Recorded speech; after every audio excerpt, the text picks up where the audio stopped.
আমাকে পছন্দ হয় তোমার? পছন্দ না হওয়ার কি আছে? আপনি আমার ভাবি। আপনাকে আমার আবার পছন্দ হবে না কেন? আমি তোমাকে এ কথা বলি নাই। বলছি মন থেকে আমাকে তুমি পছন্দ করো নাকি? কী সব কথা যে বলেন না ভাবি আপনি। আপনি আমাকে এখানে কী জন্য ডেকেছেন তাই বলেন। কি পছন্দ আর অপছন্দের কথা বলছেন? ভাবি আমার দিকে কিছুক্ষণ তাকিয়ে বলল, আমাকে তুমি বিয়ে করবে? ভাবির কথা শুনে আমি হাসি দিয়ে বললাম, আরে ভাবি, আপনি আমার সাথে আর মজা করার সময় পান না? আমার চোখের দিকে একবার তাকিয়ে দেখো তো, আমি কি সুন্দর না? আপনি আমার বড় বোনের মতো। আপনাকে আমি সম্মান করি। আর হ্যাঁ, আমার কাছে আপনি অবশ্যই সুন্দর। সুন্দর যেহেতু, তাহলে আমাকে বিয়ে করতে চাও না কেন? মাথা খারাপ হয়ে গেছে ভাবি আপনার? তোমার কি মনে হয় আমি এতটাই বোকা? বুঝলাম না ভাবি আপনার কথা। আমার চোখের দিকে একবার তাকাও তো। ভাবির কথা মতো আমি ভাবির চোখের দিকে তাকাতেই ভাবি আমার সামনে এসে আমার গালে জোরে জোরে দুটো চড় দিয়ে দিল। আমি চড় খেয়ে ভাবির দিকে বোকার মতো তাকিয়ে আছে। কথা বলার মতো ভাষা আমি হারিয়ে ফেলেছি। যেই ভাবি আমাকে কোনোদিন বকা পর্যন্ত দেয় নাই, আজকে তিনি আমাকে চড় দিতে পারবেন? ভাবি এবার পেছন থেকে ফোনটা বের করে হাসতে হাসতে বলল, এই সব কিছুই একটা নাটক ছিল। এখানে তুই তো আমার চোখের দিকে তাকিয়েছিলি। আমি কি করব জানিস? এটাকে এমনভাবে এডিট করব যেন এটা দেখে মনে হয় তুই নিজে আমাকে বিয়ের প্রস্তাব দিছস। আমি বোকার মতো ভাবির দিকে তাকিয়ে বললাম, এটা আপনি করতে পারলেন ভাবি? আমি পারি না এমন কোনো জিনিস নাই। আপনি আমার কাছে কি চান? তুই তোর ভাইয়ের সামনে বলবি, ভাইয়া আমি ভাবিকে বিয়ে করতে চাই। আপনার মাথা খারাপ হয়ে গেছে ভাবি? এসব কথা যদি আমি ভাইয়াকে বলি, তাহলে ভাইয়া আমাকে কেটে টুকরো টুকরো করে দেবে। তোর ভাই তোরে কি করবে না করবে সেটা তোর ব্যাপার। আমাকে বলিস কেন এই বিষয়ে? আমি তোরে যেটা করতে বলছি তুই সেটাই করবি। আমি পারবো না এই কাজ করতে। আমার দ্বারা এই কাজ হবে না। যদি না বলতে পারিস, আমি ভিডিও এডিট করে তোর ভাইকে দেখিয়ে দিব। আর এটাও বলে দিব তুই আমাকে প্রতিনিয়ত বিয়ের প্রস্তাবের লোভ দেখিয়ে আমার শরীরে হাত দিতে চাস। এমনটা করে আপনি কি ভাবেন ভাবি? অনেক কিছু পাবো।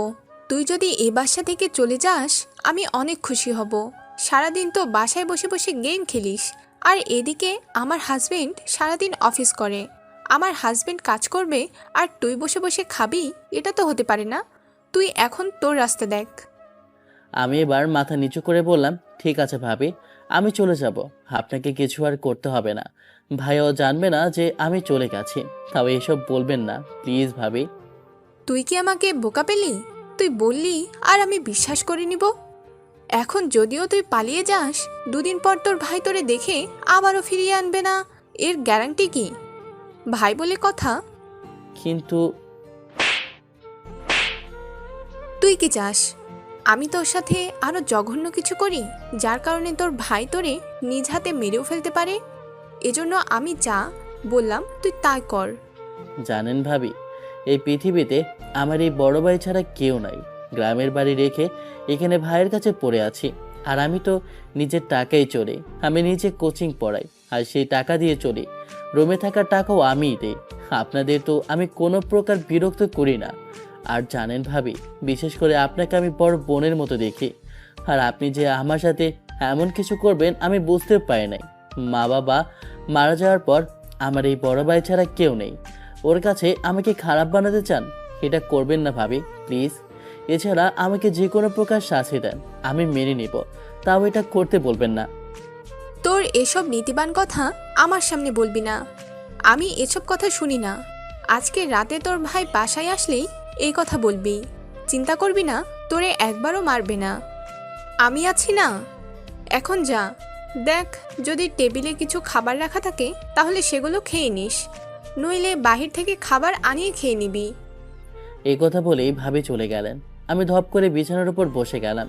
যেই ভাবিকে আমি এতটা সম্মান করি, আর আজকে তিনি আমার সাথে এমনটা করতে পারলেন, মনটাকে কোনোভাবেই বোঝাতে পারছি না। চোখ বেয়ে ছোট ছোট পানির ফোঁটা পড়ছে।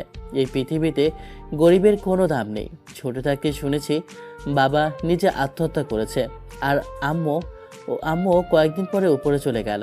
আর এরপর থেকে আমি আমার বড় ভাইয়ের কাছে থাকি। এতদিন ভাবির ব্যবহার ঠিকই ছিল, কিন্তু হঠাৎ করে কেন এমন হলো বলতে পারি না। তবে ভাবিকে আমি অনেক ভালোবাসি। তাকে সবসময় আমি আমার বড় বোনের নজরে দেখতাম। আর আজকে তিনি আমার উপর যে মিথ্যা চাপিয়ে দিল, ভাবতেই শরীর শিউরে ওঠে। ওই কথায় আছে না, বাবা মা হলো বটগাছের মতো, যদি উপরে বটগাছটাই না থাকে তাহলে ছায়া দেওয়ার মতো কেউ থাকে না। তবে এই জীবন নিয়ে আমার আর কোনো আফসোস নেই। ধীরে ধীরে চোখ বন্ধ করে ঘুমিয়ে গেলাম। ঘুম ভাঙলো ভাবি ডাকে। ঘুম ভাঙতেই ভাবি আমাকে বলল, সব কিছু গুছিয়ে রেডি হয়ে যা, তোর ভাই টেবিলে খাবার খেতে বসছে। যা গিয়ে এই সব কিছু বল। আর আমার কথা না শুনলে কি করব জানিস তো? ভাবি প্লিজ। তুই কি চাস আমি দরজা বন্ধ করে অন্য কিছু করি? আমি চুপচাপ মাথা নিচু করে বিছানা থেকে উঠে গেলাম।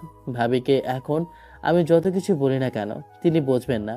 দরজা দিয়ে বের হয়ে সামনে চলে গেলাম। ওই তো ভাইয়া টেবিলে বসে খাবার খাচ্ছে। ভাইয়া আমাকে দেখেই ডাক দিয়ে বলল, কিরে, আজকে তুই নাকি আমাকে রেখে খাবার খেয়ে ফেললি? প্রতিদিন তো একসাথেই খাই, আজকে আবার তোর কি হলো?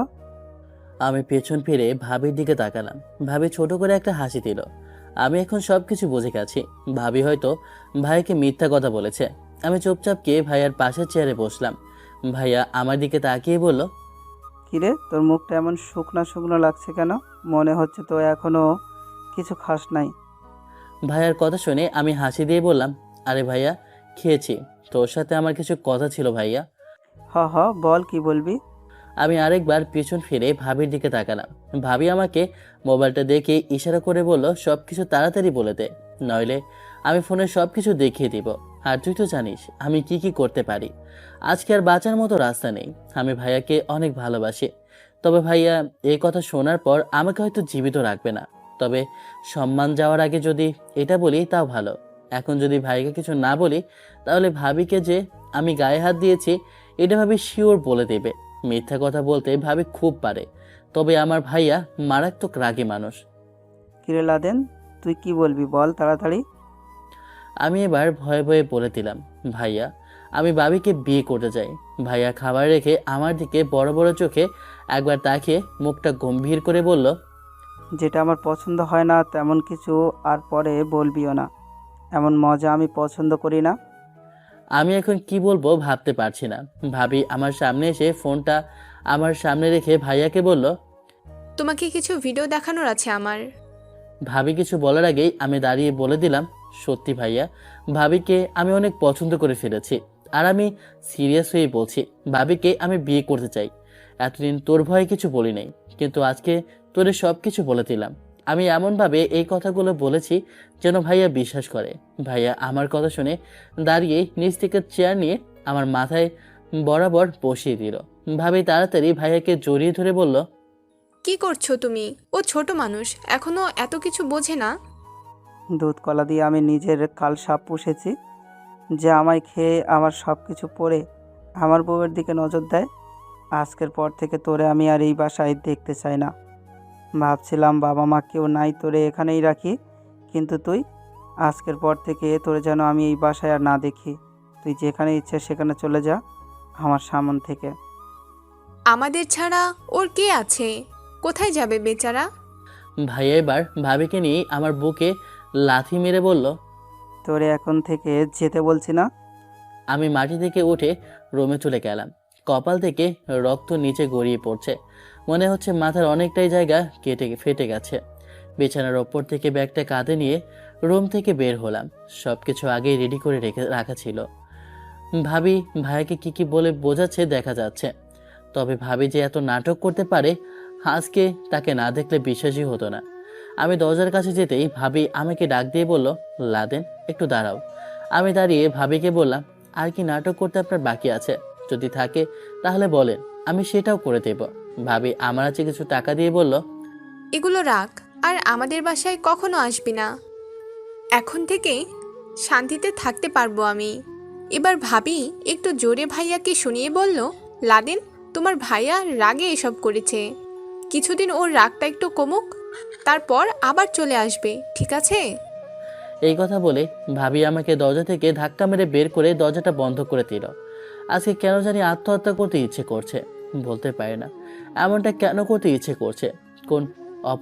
কোনো অপরাধ না করেও আজকে আমি অপরাধী। হে নামই তো কপাল। ভাইয়া ভালোবেসে বাবিকে বিয়ে করেছেন, আর আমি যদি তার জিনিসের উপর নজর দিই তাহলে ও আমাকে ছেড়ে দিবে বুঝি। চোখের উপর থেকে হাত দিয়ে রক্তের দাগগুলো পরিষ্কার করলাম। এখান থেকে একটা হাসপাতালে চলে গেলাম। মাথায় ব্যান্ডেজ করে হাসপাতাল থেকে বের হলাম। পকেটে আছে মাত্র একটা 200 টাকার নোট। আমি মনে করেছিলাম হয়তো এখানে আর আসবো না, এজন্য ভাবি আমাকে অনেকগুলো টাকা দিয়েছে, কিন্তু না, একটা 5 টাকার নোট দিয়েছে, তাও একটা, এটা 2 খণ্ড, মানে একদম অচল। আমার টিউশনির অনেকগুলো টাকা ছিল, সেগুলো আনা হলো না। এখান থেকে সরাসরি রাতুলের বোনের বাসার সামনে চলে গেলাম। রাতুল হলো আমার ছোটবেলার বেস্ট ফ্রেন্ড। ও গ্রামের বাড়িতে থাকে, খুব ভালো একটা ছেলে। রাতুলের বোনের বিয়ে হয়েছে এখানে। ভাইয়ের জন্য রাতুল ওর বোনকে শহরে এত বড় পরিবারে বিয়ে দিতে পেরেছে। আমি সরাসরি রাতুলের বোনের বাড়ির সামনে চলে গেলাম। এখানের আবহাওয়াও অনেক নীরব। রাস্তার পাশে কয়েকটা কুকুর শুয়ে আছে। এর আগে কখনো রাতুলের বোনের বাড়িতে আসা হয়নি। ওর বোনের যখন বিয়ে হলো তখন আমার এসএসসি পরীক্ষা ছিল। গেটের সামনে একজন দারোয়ান দাঁড়িয়ে আছে। আমাকে দেখে দারোয়ান বলল, কি ব্যাপার, তুমি কে? তোমাকে তো চিনলাম না বাবা। আমি রাতুলের বোনের নাম বলে বললাম, আপনি একটু আপুকে ডেকে দেবেন, শুধু বলবেন আপনার ছোট ভাই লাদেন আসছে। দারোয়ান আচ্ছা বলে ভিতরে চলে গেল। কিছুক্ষণ পর রাতুলের বোন বাসা থেকে বের হয়ে আমাকে দেখে বলল, আরে লাদেন, তুই এখানে? তাও এই রাতে? কি মনে করে এতদিন আপুর বাসায় আসলি? তোর ভাইয়ের বাসা আমাদের বাসা থেকে 10 টাকা ভাড়া, তাও আসা হয় না। আর আজকে এই রাতের বেলায়, তাও আবার কাঁধে ব্যাগ। ভুল করেছি বোন, তোর বাসায় এসে। আপু আমার হাত ধরে বলল, আরে রাগ করলি? আয় ভিতরে আয়। না রে আপু, বাসার ভিতরে যাব না, তোর কাছে একটা জিনিস চাইতে আসলাম, দিবি আপু? আরে ভাই, আমি তোর বড় বোন, তুই কিছু চাইবি আমি দিব না তা কি হতে পারে? আগে ভিতরে আয়। বড় বিল্ডিং এর মানুষগুলো খুব খারাপ রে আপু, বাসার ভিতরে যাব না। কি হয়েছে তোর লাদেন? আপু আপু গ্রামের বাড়িতে যাওয়ার মতো টাকা নেই, কয়েকটা টাকা দিবি? এই কথাগুলো বলে মাথা নিচু করে নিলাম। চোখ থেকে টপ টপ করে পানি পড়ছে। কখনো কোনো দিন টাকা কারো কাছ থেকে চেয়ে নিই নেই, আর আজকে আপু চুপচাপ দাঁড়িয়ে আছে, কোনো কথা বলছে না। এবার আমি চোখের পানি মুছে বললাম, আচ্ছা ঠিক আছে আপু, আমি যাই রে। আপু আমার হাত ধরে আমার দিকে তাকিয়ে বলল, তোরে কে মেরেছে আমাকে আগে এটা বল। আর আমি জানি তুই কোনো একটা বিপদে পড়ছস। তোর কি হয়েছে আমাকে বল। বলার মতো সময় নেই আপু, রাতের ট্রেনে বাসায় যেতে হবে রে। আজকে আমাদের বাসায় থাক, সকালে যাবি। হবে না রে আপু। কি হয়েছে এটা তো বলবি। প্লিজ আপু, এই বিষয়ে কোনো প্রশ্ন করিস না। ঠিক আছে, কিছু তো বলবি না? আমি রাতুলের কাছ থেকে সব কিছু জেনে নেব। ভিতরে আয়। না আপু। আচ্ছা ঠিক আছে, তুই এখানে কিছুক্ষণ দাঁড়া, আমি ভিতর থেকে আসছি। এই কথা বলে আপু ভিতরে চলে গেল। কিছুক্ষণ পর আপু ফিরে এসে আমার হাতে অনেকগুলো টাকা দিয়ে বলল, এগুলো তোর কাছে রাখ, দরকার ছাড়া খরচ করবি না। যদি আরও লাগে আমাকে কল দিস, ঠিক আছে? এগুলো লাগবে না রে আপু। তোরে রাখতে বলছি না, রাখ। আর দেখে শুনে বাড়িতে যাবি, ঠিক আছে? কোনো সমস্যা হলে আমাকে কল দিস। আমি আচ্ছা বলে আপুর কাছ থেকে বিদায় নিয়ে স্টেশনে চলে গেলাম। এখন আমি আমার গ্রামের বাড়িতে যাব। গ্রামে আমাদের কিছুটা জায়গা আছে, সেখানে দেখি যদি কোনো একটা ব্যবস্থা হয়।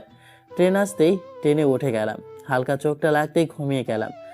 ঘুম থেকে উঠে দেখি আমি আমার গন্তব্যের জায়গায় এসে গেছি। আজকে অনেক দিন পর আমি আমার গ্রামের বাড়িতে আসি। ভাবতেই কেমন যেন একটু আনন্দ আনন্দ লাগছে। ট্রেন থেকে নেমে বাড়ির উদ্দেশ্যে রওনা দিলাম। আর স্টেশন থেকে আমার বাসা এতটাও দূরে না। বাড়ির সামনে গিয়ে দেখি বাড়ির অবস্থা একদম কাহিল হয়ে গেছে। যাক, আগে গিয়ে সব কিছু হালকাভাবে পরিষ্কার করে নেই। বাসার ভিতরে ঢুকে কাঁধ থেকে ব্যাগটা রেখে সব কিছু পরিষ্কার করে দিলাম। পরিষ্কার শেষে ফোনটা বের করে রাতুলকে কল দিলাম। রাতুল ফোন রিসিভ করেই বলল, হ্যাঁ বন্ধু, বল তোর কি খবর? আর এতদিন পর আমার কথা মনে হলো তোর? আরে এসব কথা এখন রাখ, তুই কোথায় এখন এটা বল। আমি তো বাবার সাথে দোকানে আছি। কেন, কোনো দরকার আছে কি? দরকার আছে দেখেই তো তোরে কল দিলাম। বল কি হয়েছে? আমাদের বাড়িতে আয় তো একটু। কি তুই গ্রামের বাড়িতে কখন আসলি? আমাকে তো কিছু বললি না। আজকে রাতে ট্রেনে আসছে, এখন তুই আসবি কি না তাই বল। তুই 1 মিনিট দাঁড়া, আমি 1 সেকেন্ডের ভিতরে চলে আসবো। এই কথা বলে রাতুল ফোনটা কেটে দিল। তবে আমি বলবো আর রাতুল আসবে না এটা তো হতে পারে না। রাতুল আমার বাল্যকালের বন্ধু। আমার বাবা মা নাই তো কি হয়েছে, ওর বাবা মা আমাকে সবচেয়ে বেশি আদর করে। আমি আনমনে বসে বসে বাহিরের পরিবেশ দেখতে লাগলাম। কিছুক্ষণ পর রাতুল চলে আসলো। রাতুল ভেতরে ঢুকেই বলল, কি রে, তুই মাথায় আঘাত পেলি কি করে? সে অনেক লম্বা কাহিনী রে। নে বিরিয়ানি খেয়ে নে আগে, রাত থেকে মনে হয় কিছু খাস নাই। অনেক অনেক ধন্যবাদ তোরে। এখন বল তোর কি হয়েছে। আমি জানি কিছু তো একটা হয়েছে, নইলে তো তুই হঠাৎ করে এখানে আসতি না। আমি তোরে বললেও গ্রামের বাড়িতে আসতে পারিস না, আর আজকে হঠাৎ করে এখানে। ভাইয়া আমাকে বাসা থেকে বের করে দিয়েছে। আর মাথায় যে আঘাতটা দেখতে পাচ্ছিস ওটা ভাইয়া দিয়েছে। চেয়ার দিয়ে মাথায় আঘাত করার ফলে এমন হয়েছে। তোর ভাই তোরে মারলো কি বলিস? আমি নিজে দেখছি তোর ভাই তোরে কতটা আদর করে। আগে আমার কথা শোন, আমি কি বলি। বল। আমি এক এক করে রাতুলকে সব বলে দিলাম। সব কিছু শুনে রাতুল বলল, বুঝলি বন্ধু, বিয়ের পর যদি কেউ পরিবর্তন হয়ে যায় তবে সেটা হয় তার বউয়ের জন্য। এখানে তোর ভাইয়ের কোনো দোষ নেই।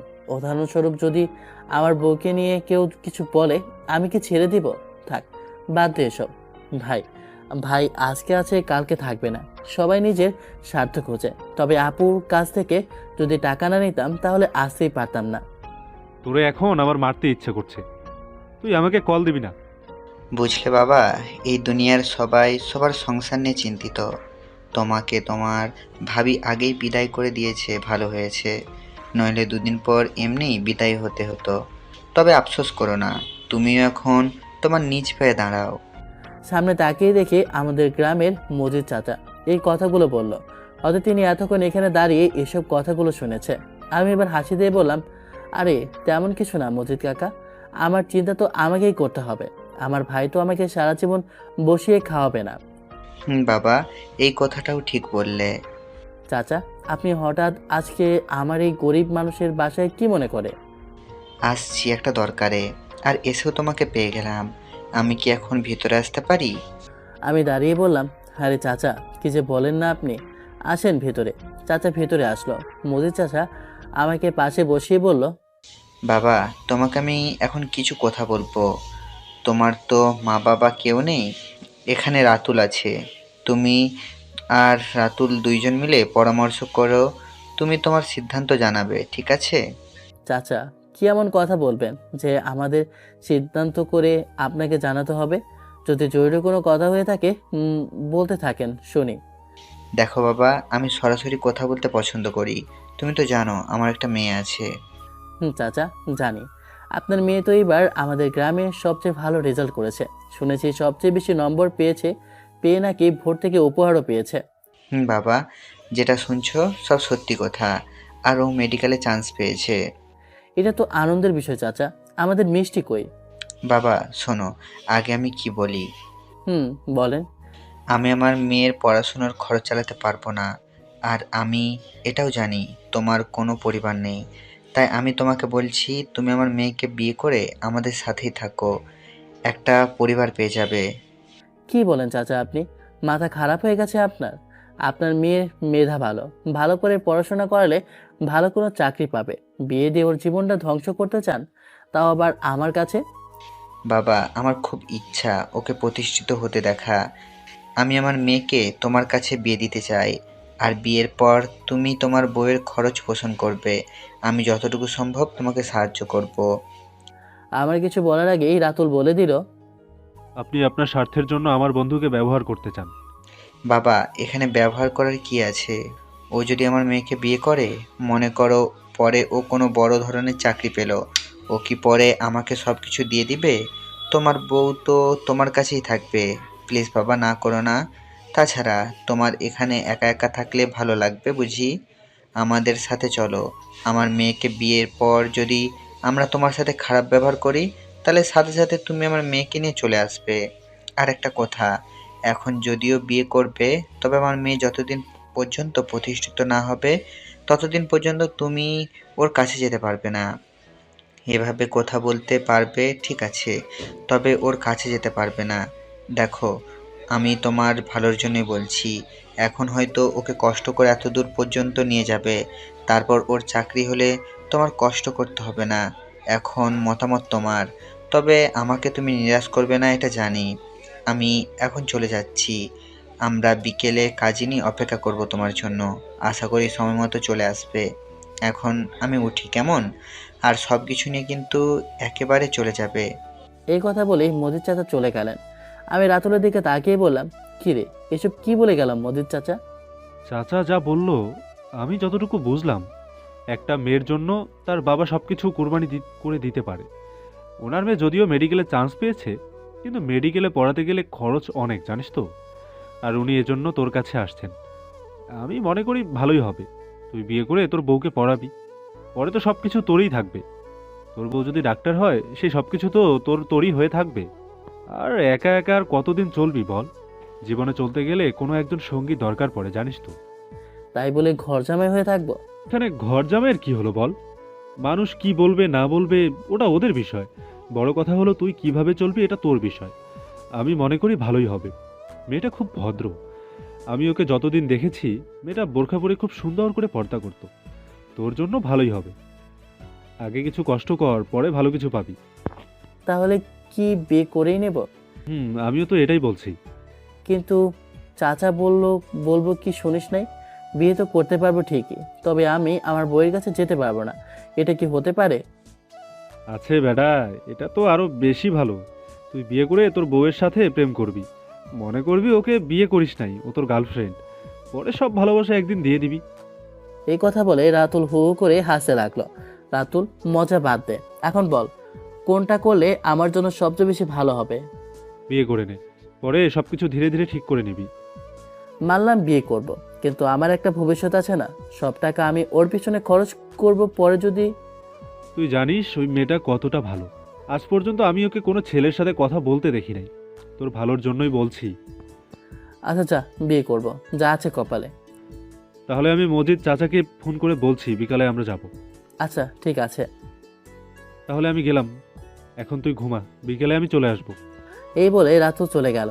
রাতুল যাওয়ার পর আমি একটা গামছা নিয়ে পুকুর পাড়ে চলে গেলাম। গোসল করে একটু ঘুমাবো দেখি।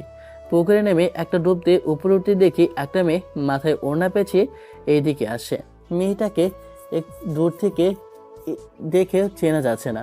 আমি আমার মতো আবার পুকুরে নেমে গোসল করতে লাগলাম। মেয়েটা ধীরে ধীরে পুকুর পাড়ে চলে আসলো। মনে মনে বললাম, হয়তো মেয়েটা এখানে গোসল করতে এসেছে। এর জন্য আমি আমার মতো কাপড় চেঞ্জ করে চলে যেতে লাগলাম। হঠাৎ করে পেছন থেকে আওয়াজ আসলো, যদি কিছু না মনে করেন, আমি কি আপনার সাথে 5 মিনিট কথা বলতে পারি?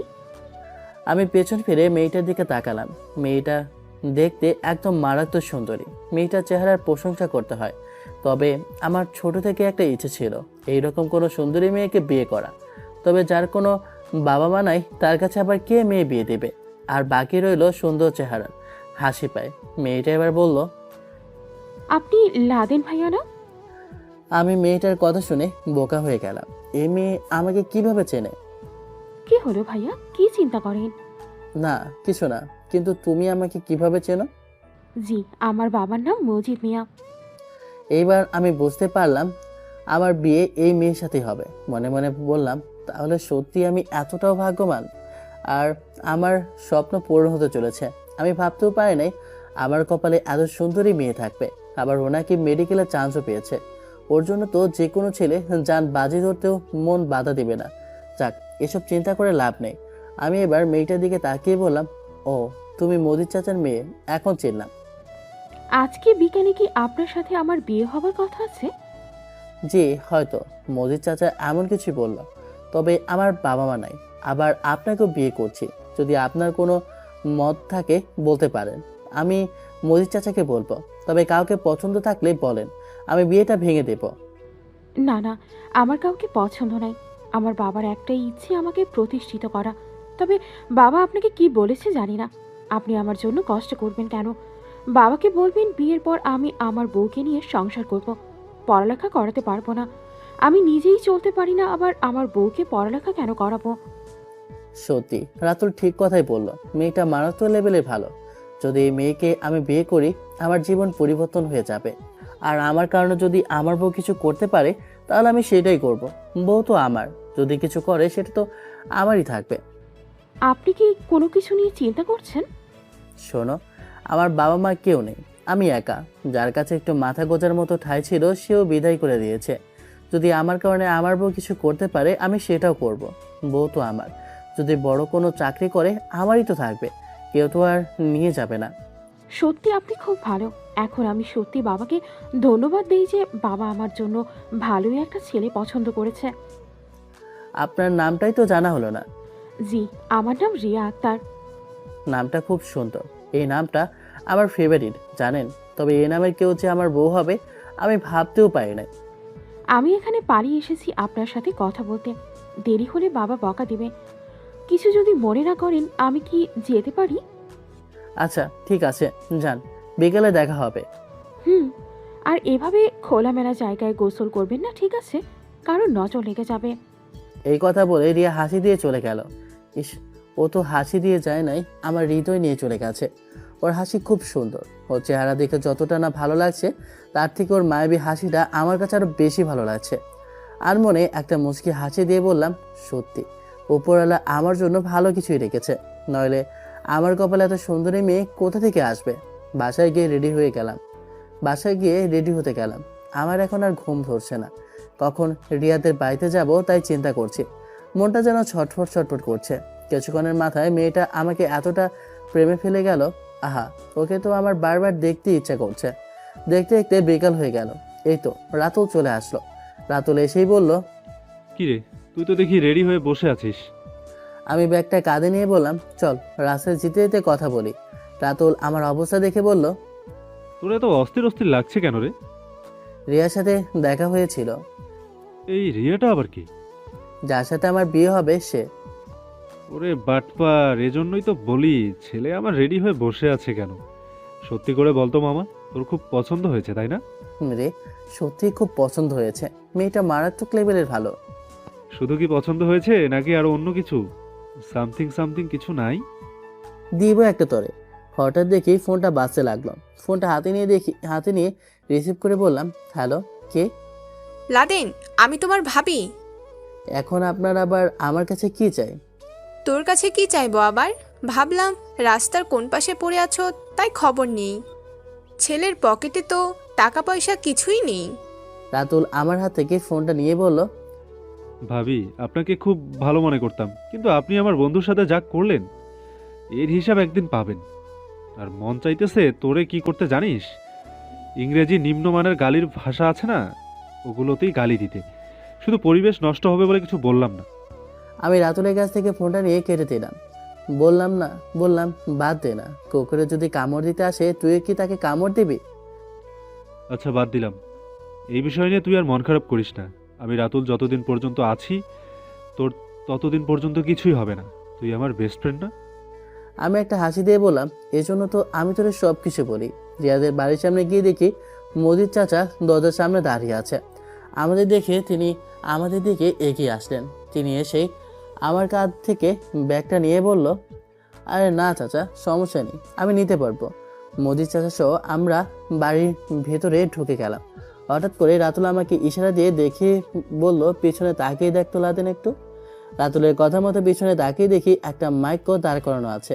চাচা বলছে বাসার ভিতরে বিয়ে হবে, আবার আমাকে ওনাদের বাসায় থাকার কথা বলছে। আবার এখানে মাইকও কি জন্য, কিছুই তো বুঝতে পারছি না। ভেতরে গিয়ে দেখি ছোট্ট একটা সোফা হালকা করে সাজানো আছে। চাচা আমাকে ধরে ওখানে বসিয়ে দিল, আর রাতুল আমার পাশে একটা চেয়ারে বসলো। বসতে না বসতেই কাজেও দেখে চলে আসলো। চাচা এবার আমার দিকে তাকিয়ে বলল, বাবা, তুমি প্রস্তাব আছো তো? বিয়ে কাজকর্ম তাহলে শুরু করি। রাতুল, তুমি কি বলো বাবা? শুরু করেন। আর আমার বন্ধু সবকিছু তৈরি করে এখানে আসছে। রিয়ার আম্মু, যাও রিয়াকে ভেতর থেকে নিয়ে আসো। চাচার কথা মতো চাচি রিয়াকে আমাদের সামনে নিয়ে আসলো। রিয়া আজকে লাল শাড়ি পরেছে, তবে ওর মুখ দেখা যাচ্ছে না, শাড়ি দিয়ে মুখটা ঢেকে রেখেছে। চাচা কাচিকে ইশারা করতে কাচি আমাদের বিয়ে পড়াতে লাগলো। কাজী যখন রিয়াকে কবুল বলতে বললো, তখন রিয়া নির্ভয়ে কবুল বলে দিল। আমি আর কি বলবো, যেখানে রিয়ার মতো একটা সুন্দরী মেয়ে কবুল বলে দিল, সেখানে আমি কি আর না করব? আমিও কবুল বলে দিলাম। কিছুক্ষণের ভেতরে বিয়ের কাজকর্ম শেষ হয়ে গেল। কাজে চলে যেতেই চাচা রিয়াকে বলল, রিয়ামা, এখন তৈরি হয়ে নে, তোর জন্য বাহিরে গাড়ি দাঁড় করানো আছে। রিয়া এখন আবার কোথায় যাবে? আমরা তো কিছুই বুঝতে পারছি না। মোদির চাচা হাসি দিয়ে বলল, ওর বিয়ের জন্য এতদিন ওরে আটকে রাখা হয়েছিল, এখন ও যেখানে পড়াশোনা করবে সেখানেই চলে যাবে। মনে মনে বললাম, বিয়ে করেছি মাত্র আজকে, আর আজকে কিনা রিয়া চলে যাবে? মনকে মানাতে পারছি না। এবার আমি বললাম, মোদির চাচা মোদির চাচা আমাকে থামিয়ে বলল, এখন তুমি আমার মেয়ের জামাই, আমাকে বাবা বলে ডাকবে, ঠিক আছে? আচ্ছা ঠিক আছে, বাবা বলবো। বলছিলাম কি, কিছুক্ষণ পর কি রিয়া সত্যিই চলে যাবে? শ্বশুরমশাই বলল, বাবা, যেতে তো হবেই, মেডিকেল কলেজ থেকে কল আসছিল। বাবা কিছু যদি মনে না করেন, আমি কি রিয়ার সাথে আলাদা করে একটু কথা বলতে পারি? বাবা, ও তোমার বউ, আমাদের কাছ থেকে কি এই জন্য অনুমতি নিতে হবে? যাও, কথা বলো, তবে বেশি দেরি করো না, ওর আবার যেতে হবে। আমি রাতুলের দিকে তাকিয়ে বললাম, রাতুল তুই একটু বস, আমি রিয়ার সাথে একটু কথা বলি। আমি এবার সোফার উপর থেকে উঠে রিয়ার হাত ধরে বললাম, চলো ভেতরে। রিয়া আমার কথা মতো উঠে গেল। আমি তো আর রিয়ার রুম চিনি না। রিয়া আমাকে ওর রুমের ভিতরে নিয়ে গেল। রিয়া ওর রুমের পর্দা টেনে দিয়ে বলল, আপনি বিছানায় বসুন, আমি আসছি। আমি গিয়ে রিয়ার বিছানায় বসলাম। রিয়ার রুমটা অনেক পরিপাটি, কোনো জায়গায় কোনো ময়লা নেই। বলতে হবে না বউটা কার। রিয়া আমার সামনে এসে বলল, কি দেখেন? আমি রিয়াকে আমার পাশে বসিয়ে ওর মুখ থেকে কাপড় সরিয়ে বললাম, সত্যি আমার বউ অনেক সুন্দরী। আমি কি আপনার কপালে একটা চুমু দিতে পারি? না, দেওয়া লাগবে না। আপনাকে চুমু দিতে কে বলেছে? এই, আপনি কি বোকা নাকি? নিজের বউকে কিস করবেন, এজন্য কি আবার অনুমতি নিতে হবে? রিয়া বলতে দেরি, আমি ওর কপালে চুমু দিতে দেরি করি নাই। রিয়া, তোমাকে কিছু বলা ছিল। বলেন। তুমি তো জানো আমার মা বাবা কেউ নেই। আমার বাবা মা আছে না, ওনাদের বাবা মা বলবেন। তুমি তো শ্বশুর শাশুড়ি পাবে না। আমি তো আপনাকে পাবো, আর আপনাকে পেরে বুঝি আমার আর কিছু লাগবে? বুঝলাম, তবে তাও তো। এখানে আবার তবে কি? আমি আপনাকে পেয়ে অনেক খুশি। আচ্ছা রিয়া, হঠাৎ করে কি ভালোবাসা তৈরি হয়ে যায়? হঠাৎ করে ভালোবাসা তৈরি হয়ে যায় কিনা তা বলতে পারবো না, তবে আমি আমার স্বামীকে অনেক ভালোবাসতে চাই। আমার সবটা জুড়ে শুধু আপনি। তোমার মতো কোনো সুন্দরী মেয়ে বিয়ে করার ইচ্ছে ছিল আমার, কিন্তু দেখো আমাকে সেটাও আমার পূরণ হয়ে গেল। আপনি জানেন তো, আমি প্রতিষ্ঠিত হওয়ার আগ পর্যন্ত আপনি আমার সাথে কোনো প্রকার। আমি জানি তোমার বলতে হবে না, তবে তোমাকে আমার এতটা ভালো লেগেছে বলে বোঝাতে পারবো না। মানুষ বলে অপেক্ষা করলে নাকি এর ফল ভালো হয়। আমিও আপনার জন্য অপেক্ষা করব। যখন ফিরে আসবেন তখন তো আমাকে ভালোবাসা দিবেন। এভাবে বলি কি আমাকে কষ্ট দিতে চান? আপনি যদি বলেন আমি কোথাও যাব না, আপনার সাথেই থেকে যাব। আপনি এখন আমাকে যেভাবে চলতে বলবেন আমি সেভাবেই চলবো। আপনি ছাড়া আমার আছে কে? তোমার কি ডাক্তার হওয়ার ইচ্ছা আছে রিয়া? ছোট থাকতে একটু একটু ইচ্ছে ছিল, আর যখন মেডিকেলে চান্স পেয়েছি তখন ইচ্ছেটা আরও বেড়ে গেল। তবে মেডিকেলে পড়বো না ভেবেছিলাম, বাবার এত টাকাও নাই নিজের স্বপ্ন পূরণ করব। কিন্তু বাবা আপনাকে। থাক, আর কিছু তোমাকে বলতে হবে না। আমি আমার বইয়ের জন্য এইটুকু করতেই পারবো অবশ্যই। তো তুমি মনোযোগ দিয়ে পড়াশোনা করো, তোমার সমস্ত খরচ আমি দেব। তবে আমার একটাই কথা, তোমার এই স্বামীকে কখনো ভুলে যেও না। এভাবে বলে আমার মনে কষ্ট দিতে চান? পরে কিন্তু আমি আর যাব না বলে দিলাম। আচ্ছা বউ, সরি, হয়েছে। আপনি আমার দিকে এভাবে তাকিয়ে দেখবেন না, আমি পরে নিজেকে কন্ট্রোল করতে পারবো না। আপনার মায়ের এত তাড়াতাড়ি পরে আপনাকে ছাড়া আমার ভালো লাগবে না। রিয়ার হাতে একটা চুমু দিয়ে বললাম, সময় অনেক আছে, ধীরে ধীরে আমার মায়ে তোমাকে ফেলে দিব, চিন্তা করো না। আচ্ছা শোনেন, এই শাড়ি পরে আমি আর থাকতে পারছি না, খুব গরম লাগছে। আমি কি এটা চেঞ্জ করতে পারি? চেঞ্জ করে রেডি হয়ে যাও, বাইরে তো গাড়ি দাঁড়ানো আছে।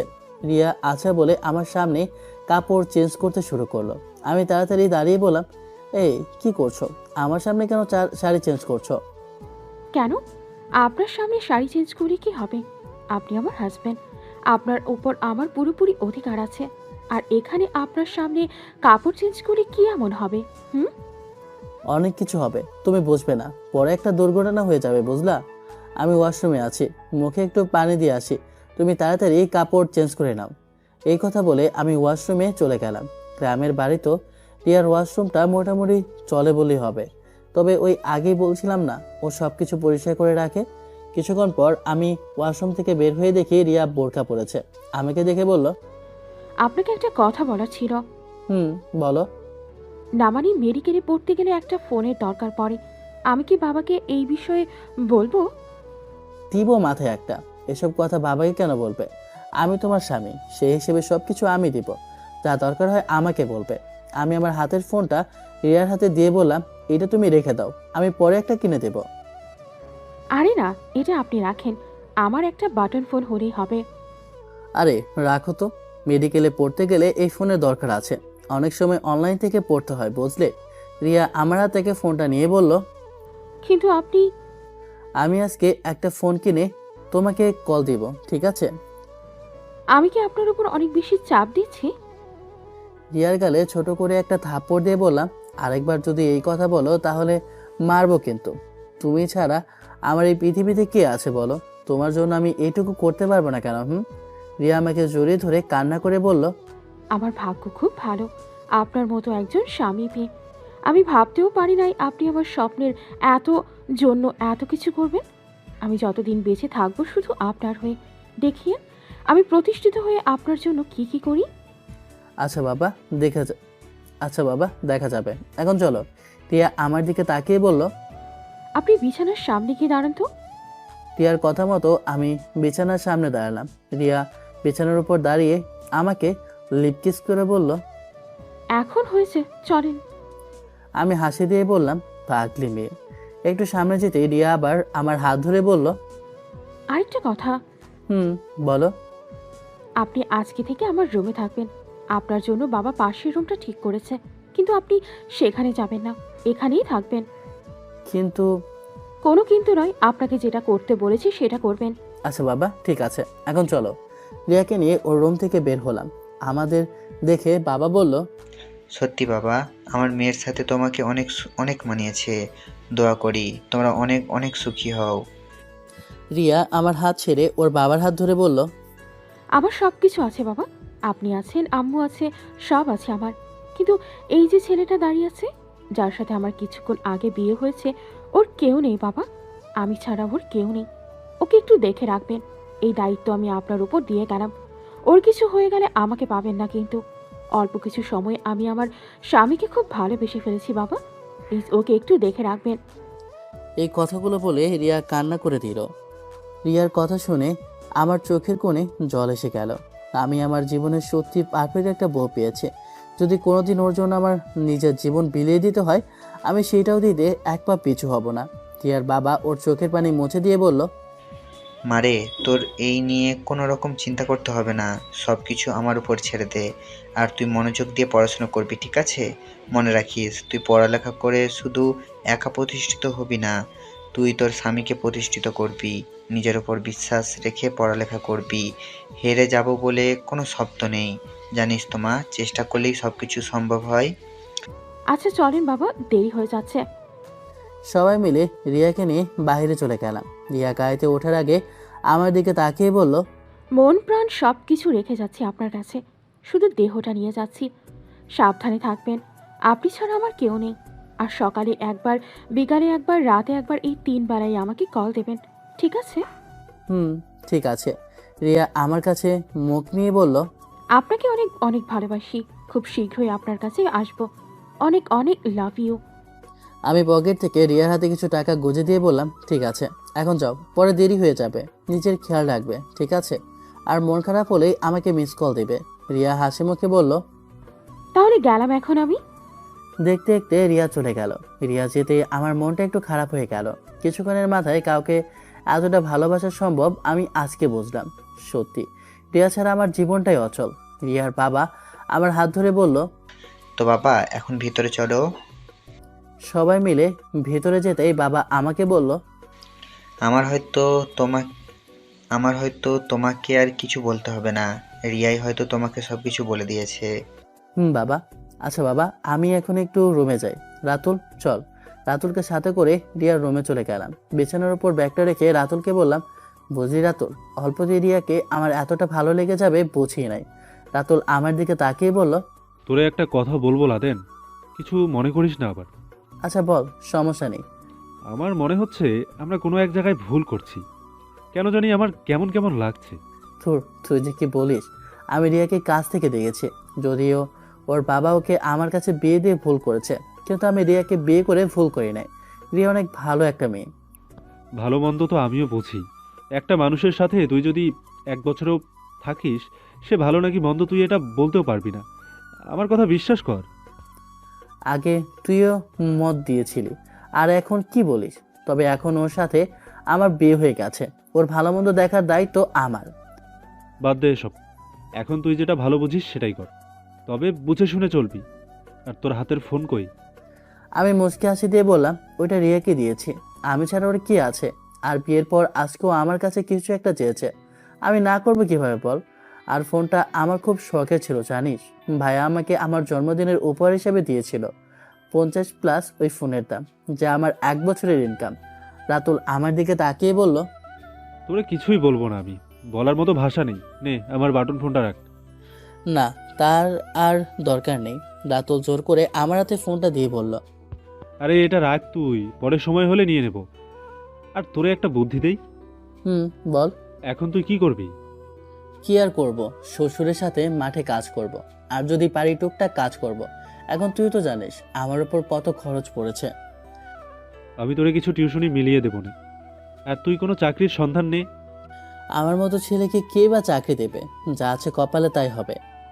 তুই সকালে তোর শ্বশুরের সাথে মাঠে কাজ করবি, বিকেলে টিউশনি করাবি, আর রাত 11টার পর থেকে একটা বাসা পাহারা দিতে পারবি।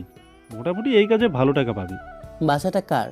আমার এক চেনা জানা স্বজন আছে, ওরা সবাই বাইরের দেশে থাকে। বলে দে, পারবো। আমার এখন শুধু টাকাই দরকার। দোয়া করি জীবনে তুই ভালো কিছু করিস। তাহলে আজকে উঠি কেমন? এটা আমার নিজের বাসা না। যদি নিজের বাসা হতো তাহলে তোরে না খাইয়ে। আছে বেডা, তোরে আমি বলছি এসব কথা, তুই সুখে থাক এটাই আমি চাই। এখন তাহলে আমি যাই কেমন? আচ্ছা, ভালো থাকিস। রাতুল আর কিছু না বলে চলে গেল। কালকে রাত থেকে ঘুমাতে পারিনি, এজন্য বিছানায় শরীর লাগিয়ে ঘুমিয়ে গেলাম। ঘুম ভাঙলো শাশুড়ি আম্মু ডাকে। আমি ঘুম ঘুম চোখে মায়ের দিকে তাকিয়ে বললাম, মাম্মা বলেন। বাবা, রাত তো অনেকটাই হয়ে গেল, খেতে হবে না? তোমার শ্বশুর তোমার জন্য অপেক্ষা করছে। ফ্রেশ হয়ে রুম থেকে বের হও। আচ্ছা ঠিক আছে আম্মা, আপনিও যান, আমি আসি। শাশুড়ি আম্মা চলে যাওয়ার পর আমি ওয়াশরুমে চলে গেলাম। মুখে হালকা একটু পানি দিয়ে রুম থেকে বের হলাম। টেবিলে গিয়ে বসতেই বাবা প্রশ্ন করলো, কি ব্যাপার জামাই, এত ঘুমানো লাগে? আসলে আসলে বাবা হয়েছে কি, আগামীকাল তো ট্রেনে আসি, সারা রাত ঘুমাতে পারিনি, এই জন্য একটু বেশি ঘুম ধরেছে। আচ্ছা বাবা, বুঝলাম। শাশুড়ি আম্মা খাবার বেড়ে দিতে লাগলো, আমি খেতে লাগলাম। আমি খেতে খেতে বাবাকে বললাম, বাবা একটা কথা বলবো? বলো বাবা, কি বলবে? আমি চিন্তা করছি এখন থেকে আমি আপনার সাথে মাঠে কাজ করব, আর বিকেলে কিছু টিউশনি করাবো, আর আবার রাতে একটা বাসা পাহারা দিব। দেখো বাবা, আমি এমনি তোমার উপর অনেক চাপ সৃষ্টি করেছি, এত কাজ তোমাকে করতে হবে না। তুমি যতটা পারো আমাকে সাহায্য করবে, এত পরিশ্রম করতে হবে না। আরে বাবা সমস্যা নেই, আপনাকে হালকা কিছু সাহায্য করলাম, আর এতে আপনার কষ্টটা অনেকটাই কমে যাবে। তোমার যেমন ইচ্ছা হয় বাবা। রিয়ার সাথে কথা বলেছিলে? না, এখনও ওকে কল দিই নাই, দেখি খেয়ে টেয়ে দিব। শ্বশুর সাথে এভাবে কথা বলতে বলতে খাবার শেষ করলাম। খাবার শেষ করে আবার রুমে চলে গেলাম। রুমে গিয়ে বসতেই ফোনটা বাজতে লাগলো। মনে মনে বললাম, এটা তো রাতুলের সিম, হয়তো ওর কোনো আত্মীয় স্বজন কল দিয়েছে। না, কালকে আমার একটা সিম তুলতে হবে। একবার কলটা ধরি নাই, কেটে গেল। কিন্তু একবার কেটে যেতেই আবার দ্বিতীয়বার কল দিয়েছে। মনে মনে বললাম, কি যে এক যন্ত্রণায় পড়েছি। না, ফোনটা রিসিভ করে দেখি কে কল দিয়েছে। ফোনটা রিসিভ করে কানের কাছে নিতেই ওপাশে মেইলি কণ্ঠে একটা মেয়ে প্রশ্ন করলো, কি ব্যাপার, একবার কল দিলাম কেটে দিলেন, ধরলেন না কেন? তবে ভাই আর কি বলবো, মেয়েটার কণ্ঠ শুনে আমি একদম মুগ্ধ হয়ে গেছি। একটা মেয়ের কণ্ঠ কি এতটা সুন্দর হতে পারে? আহা, কি মধুর সুরে কথা বলে। এই মেয়ের সাথে কিছুক্ষণ কথা বলে আমি কণ্ঠের মায়ে পড়ে যাবো। এই মেয়ের সাথে এত বেশি কথা বলাই যাবে না। আমার আবার বউ আছে, তবে এই মেয়েকে কোনোভাবে তো আবার রাতুলের গার্লফ্রেন্ড না। মেয়েটা আমাকে আবার প্রশ্ন করলো, কি হলো, কথা বলেন না কেন? আসলে এটা তো রাতুলের নাম্বার, ওর ফোনটা আমার কাছে। আমি কি ওরে কল করে আপনার কথা বলবো? আমি বলছি আপনাকে, আপনি রাতুলকে আমার কথা বলেন। আমি তো আপনার কাছে কল দিয়েছি। দেখেন ম্যাডাম, আপনার হয়তো কোথাও কোনো ভুল হচ্ছে। আমি রাতুলের বন্ধু। আমি লাদেনের কাছে কল দিয়েছি। আর আপনাকে আমি পছন্দ করি, জানেন না? আমাকে না জানিয়ে বিয়ে করতে পারেন আপনি? দেখেন ম্যাডাম, আপনার কথা শোনার মতো আমার সময় নেই। ফোন রাখলাম, ভালো থাকবেন। আমার প্রিয় জামাই, শোনেন শোনেন, আমি রিয়া, আপনার বউ। রিয়া, তুমি আমাকে আগে বলবা না? আর তুমি আমাকে নিয়ে মজা করছো? মজা করলাম কোথায়? আমি তো আমার স্বামীকে পরীক্ষা করছিলাম যে সে কারোর সাথে প্রেম করে কিনা। তো তোমার কি মনে হলো? আমার এখন মনে হয়েছে যে আমি যদি আমার স্বামীর কাছে সারা জীবনও না থাকি, তাহলেও সে কারো প্রেমে পড়বে না। আমার লক্ষ্মী জামাই। আচ্ছা, আর পাম দিতে হবে না। আমি তোমাকে পাম দিচ্ছি না। আমি কি আমার স্বামীকে ভালোবেসে একটুকুও বলতে পারবো না? আচ্ছা বেবি, সরি, হয়েছে। এখন বলো, তুমি আমার নাম্বার কোথা থেকে পেলে? পেয়েছি কোনো একভাবে। আপনি বলেন কিভাবে পেয়েছি? এটা তো রাতুলের ফোন নাম্বার। আর তুমি কিভাবে জানো রাতুলের ফোন আমার কাছে? আরে, রাতুল ভাইয়া আমাকে কল দিয়েছিল, আর ভাইয়া আমাকে আপনার ফোন নাম্বার দিয়েছে। ভাইয়া বলল আপনি নাকি এতক্ষণ ঘুমিয়েছিলেন, এজন্য কল দেই নাই। আর বলো না, রাতে জার্নি করে আসি না, এজন্য ঘুম পেয়েছিল। বাদ দাও, খাবার খাইছো? না, খাই নাই, এখন কে খাবো। আপনি খেয়েছেন? কিছুক্ষণ আগেই খাইলাম। টিয়া, একটা কথা বলবো? হুম, গো বলেন। আজকে আমাদের বাসর রাত, অথচ তুমি কাছে নেই। এটি কি আর দুঃখ হতে পারে বলো? হ্যাঁ, আপনি বললে আমি উড়ে উড়ে চলে আসবো। আসবো কি বলেন, শুধু একবার। না না না, থাক, আর আসতে হবে না। মনোযোগ দিয়ে পড়াশোনাটা করো, আমি এটাই চাই। দোয়া করবেন আমার জন্য, ঠিক আছে? তুমি আমার একমাত্র বউ, তোমার জন্য দোয়া করবো না তো কার জন্য করব? রিয়ার সাথে প্রায় 1 ঘন্টার মতো কথা বললাম। ফোন রেখে আবার ঘুমিয়ে গেলাম। সকালে একটু আগে উঠলাম, ফ্রেশ হয়ে বাসা থেকে বের হয়ে হাঁটতে বের হলাম। অনেকদিন হলো এলাকাটা দেখা হয় না। গ্রাম প্রায় অনেকটা সময় বাইরে কাটিয়ে বাসায় ফিরে গেলাম। শাশুড়ি আম্মা আমাকে দেখে প্রশ্ন করলো, কি ব্যাপার জামাই, বাবা কোথায় থেকে আসলা? এই তো আম্মা, এলাকাটা ঘুরে দেখে আসছি, আর একটু হেঁটেও আসলাম। ও আচ্ছা, ভালোই হয়েছে। তুমি টেবিলে বসো, আমি নাস্তা দিচ্ছি। বাবার সাথে নাস্তা করে রুমে চলে গেলাম। শ্বশুর আব্বা বললো আজকে আর তার সাথে মাঠে গিয়ে কাজ করতে হবে না। ভালোই হয়েছে, দেখে কয়েকটা টিউশনি মিলাতে পারে কিনা। বেলা অনেকটাই হয়ে গেল। রাতুল হয়তো এখন ওর বাবার সাথে দোকানে আছে। দেখি তো একটা কল দিয়ে ও কোথায়। রাতুলকে কল দেওয়ার পরে ও রিসিভ করে বলল, হ্যাঁ লাদেন, বল তোর কি খবর? খবর পরে নিস বেটা, তুই এখন কোথায়? এই কিছুক্ষণ আগে ঘুম থেকে উঠলাম। নবাবের পোলা না তুই? স্কুলের মাঠে আয় তো। আচ্ছা তুই যা, আমি ফ্রেশ হয়ে আসছি। আমি রেডি হয়ে রুম থেকে বের হলাম। অনেকটা জায়গায় যাওয়ার পর হঠাৎ করে কয়েকটা ছেলে ডাকছিল। এই ছেলে এদিকে আসতো। আমি হেঁটে হেঁটে ছেলেগুলোর কাছে গেলাম। ছেলেগুলোর কাছে যেতেই একটা মেয়ে কোথা থেকে এসে আমাকে বলল, এই ছেলে, তোমার নাম কি? মেয়েটাকে দেখে আমার বয়সী লাগছে, তবে বলতে পারছি না এই মেয়েকে। আর এই মেয়েটাকে ঘিরে সব ছেলেরা দাঁড়িয়ে আছে কেন? কেন জানি মনে হচ্ছে এই সবগুলাই ছেলে এই মেয়ের বডিগার্ড। মেয়েটা এবার চোখ থেকে চশমা খুলে আমার দিকে তাকিয়ে ইশারা করে বলল, তোমার নাম বলতে বলেছি। মনে মনে বললাম ইনি হয়তো বড় কেউ হবেন। এজন্য আমি বললাম, জি ম্যাডাম, আমার নাম লাদেন ইসলাম। মেয়েটা আমার দিকে তাকিয়ে একটা হাসি দিয়ে বলল, নাম তো ভালোই সুন্দর। আমি কি চিনিস তো? আমি মাথা ঝেঁকিয়ে বললাম, না, চিনি না। এবার একটা ছেলে আমাকে বলল, ইনি হলেন মিতু ম্যাডাম, আমাদের এলাকার ভবিষ্যৎ এমপি। আর সামনে যে নির্বাচন হবে, ভোটটা কিন্তু কোথায় দিতে হবে জানো তো? আমি আবার মাথা ঝেঁকিয়ে বললাম, জি জানি। মিতু ম্যাডাম ছেলেটাকে ধমক দিয়ে বলল, এভাবে ভয় দেখালে কেউ আমাদের পছন্দ করবে? এই এলাকায় তোমাদের মিতু ম্যাডামকে সবাই কত সম্মান করে জানিস না? তোরা কি চাস সেটাও? সরি ম্যাডাম, আমার ভুল হয়ে গেছে। মিতু ম্যাডাম আমার দিকে তাকিয়ে বলল, আমি মেয়ে হিসেবে এতটাও খারাপ না। তুই হয়তো এই এলাকায় নতুন, এই জন্য আমাকে চিনিস না। আর আমি এই গ্রামের মেয়ে হয়ে কি তোদের পরিবারের ভোটগুলো পেতে পারি না? এবার আমি মিতু ম্যাডামের দিকে তাকিয়ে বললাম, আপনি কোনো চিন্তা করবেন না, আমার পরিবারের সব ভোট পাবেন। কিন্তু একটা জিনিস। হঠাৎ করে ছেলেটা এসে বলল। মিতু ম্যাডাম বাইকে উঠে সবাইকে নিয়ে চলে গেল। দেখতে দেখতে সবাই চলে গেল। আমিও হেঁটে হেঁটে স্কুলের মাঠে চলে গেলাম। মাঠে গিয়ে দেখি রাতুল বসে বসে মুড়ি খাচ্ছে। আমাকে দেখে বলল, কি রে, তোর এখানে আসতে এত দেরি হলো যে? এই তো মিটুনাকে, উনি পথ আটকেছিলেন। ও মিতু আপু, তা কি বলছে তোরে? সামনে নির্বাচনে নাকি তাকে আমাদের ভোট দিতে হবে। কি বলে গেল কিছু বুঝলাম না। এবার এই মিতু আপু নাকি এমপি নির্বাচন করবে, তবে পাশ করতে পারবে না এটা শিওর। তবে ওর বাবার টাকা আছে প্রচুর, জানিস তো, টাকা থাকলেই সব কিছু সম্ভব। এত অল্প বয়সে এইসব করতে পারবে? উনি আমাদের থেকে 1 বছরের সিনিয়র, জানিস তো। স্বামী নাই? আগে এমপি নির্বাচন করবে, পরে যদি বিয়ে করতে ইচ্ছে করে তাহলে নাকি বিয়ে করবে। আচ্ছা, তুই এত কিছু জেনে কি করবি বলতো? আমি আর জেনে কি করব, বাদ দে। এটাই ভালো। তবে উনি খুব ভালো মানুষ, ওনাকে খুব সাহায্য করছে। আমি যদি সম্ভব হতো তাহলে আমিও সাহায্য করতাম। এখন বল, রিয়ার কি খবর? ওই রাতে ওর সাথে কথা হয়েছিল। তুই নাকি ওকে আমার ফোন নম্বর দিয়েছিলি। আর লাদেন তোর সাথে কিছু কথা আছে? কথা পরে বলিস, এখন চল হাঁটি। কোন বাসায় রাতে পাহারা দিতে হবে চল দেখে আসি। আচ্ছা চল। যেতে যেতে রাতুল বলল, লাদেন, আমি কারো প্রেমে পড়ে গেছি। ও ভালো কথা তো, মেয়েটাকে প্রপোজ করলি কি? আরে আগে শুন তো কি বলি। বল। মেয়েটার স্বামী আছে, মানে ও বিবাহিত। ছি ছি ছি, তোর নজর একটা বিবাহিতা মেয়ের উপরই গেল। আবার ওর একটা বাচ্চাও আছে। আমি এবার দাঁড়িয়ে রাতুলের দিকে তাকিয়ে বললাম, মেয়েটা বিবাহিত মানা যায়, কিন্তু মেয়ের একটা বাচ্চা আছে, এটা কি বললি? বাচ্চা আছে তো কি হয়েছে, বাচ্চা ওর স্বামীর কাছে রেখে আসবে। বিশ্বাস কর বন্ধু, ওকে দেখে আমার ভিতরে যে তখন কি চলছিল বলে বোঝাতে পারবো না। খুব কষ্ট করে ওর ফোন নম্বর নিয়ে এসেছি। একজনের সংসার ভাঙা কি ভালো কাজ রাতুল? ভালো কি খারাপ তা আমি জানি না, আমার মেয়েকে পছন্দ হয়েছে, আর ওকে আমি পটিয়ে বিয়ে করব, এটা শিওর।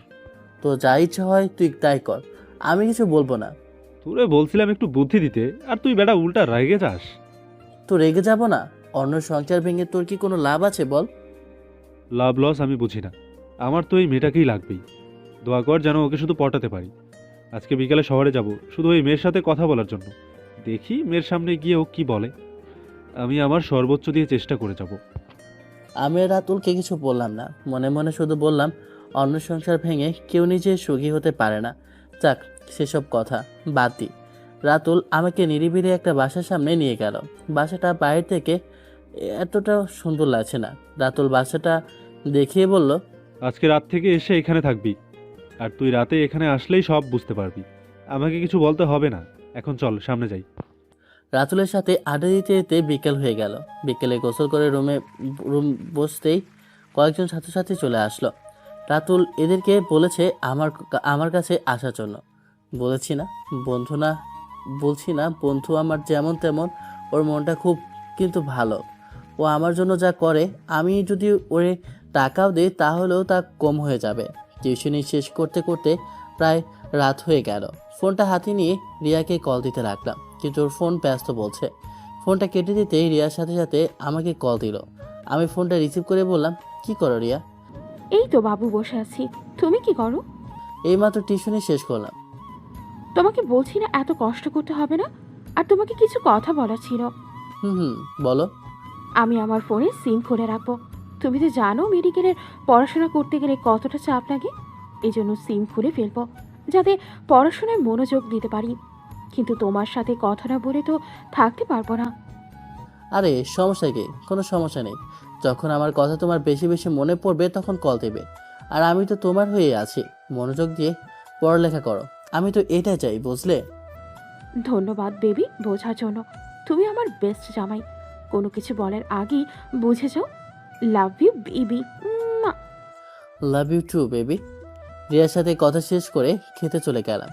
খাবার শেষ করে রেডি হয়ে গেলাম।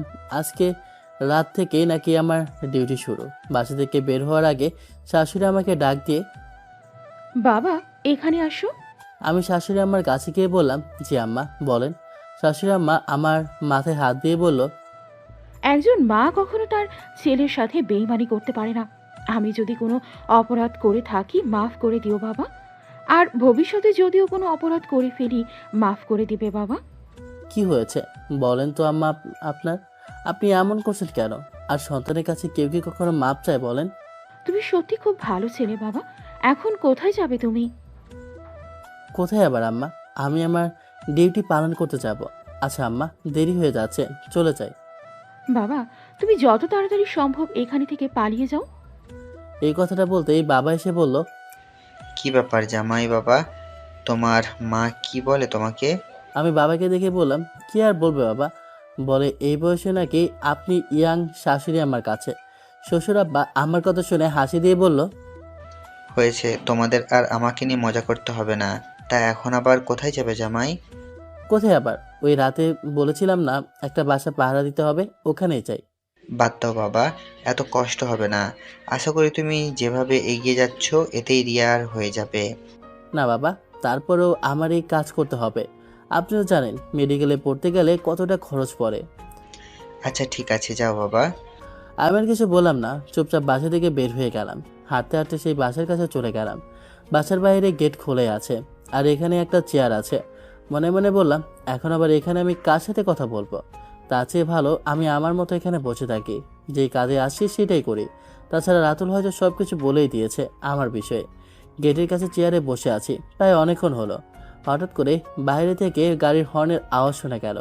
আমি গাড়ির হর্নের আওয়াজ শুনে গেটটা খুলে দিলাম, আর বাহির থেকে একটা মাইক্রো এসে ভিতরে ঢুকে গেল। হঠাৎ আমার রাতুলের কথা মনে পড়ে গেল। রাতুল বলেছিল ওই বাসায় কেউ নাকি থাকে না, তাহলে এখানে গাড়ি কোথা থেকে এলো? তাড়াতাড়ি দৌড় দিয়ে দরজার সামনে গিয়ে দাঁড়ালাম, আর গাড়ি থেকে একটা মেয়ে নামলো। তবে মেয়েটাকে চিনতে পারছি না। আমাকে দরজার সামনে দাঁড়াতে দেখে মেয়েটা প্রশ্ন করলো, কি ব্যাপার, আপনি এখানে দাঁড়িয়ে আছেন কেন? আমি এবার একটু রাগে সুরে বললাম, আমি এখানে দাঁড়িয়ে আছি মানে এই বাসার দেখাশোনা আজ থেকে আমি করব। আর আমি জানি এই বাসায় কেউ থাকে না, আপনি বরং এখন এখান থেকে যেতে পারেন। আমার কথা শুনে গাড়ি থেকে গাড়ির ড্রাইভার নেমে বলল, ম্যাডাম, এখানে কি কোনো সমস্যা হয়েছে? আমি কি আসবো? না, তোমার এখানে আসতে হবে না, তুমি বরং গাড়ি সাইড করে রেখে আসো। এই কথা শুনে গাড়ির ড্রাইভার চলে গেল। এবার আমি মেয়েটার দিকে তাকিয়ে বললাম, আপনি কে? আমি আপনাকে চিনি না, আর আমার তথ্য মতে এখানে থাকেও না কেউ। এই জন্য আপনাকে আমি বাসার ভিতরে যেতে দেবো না।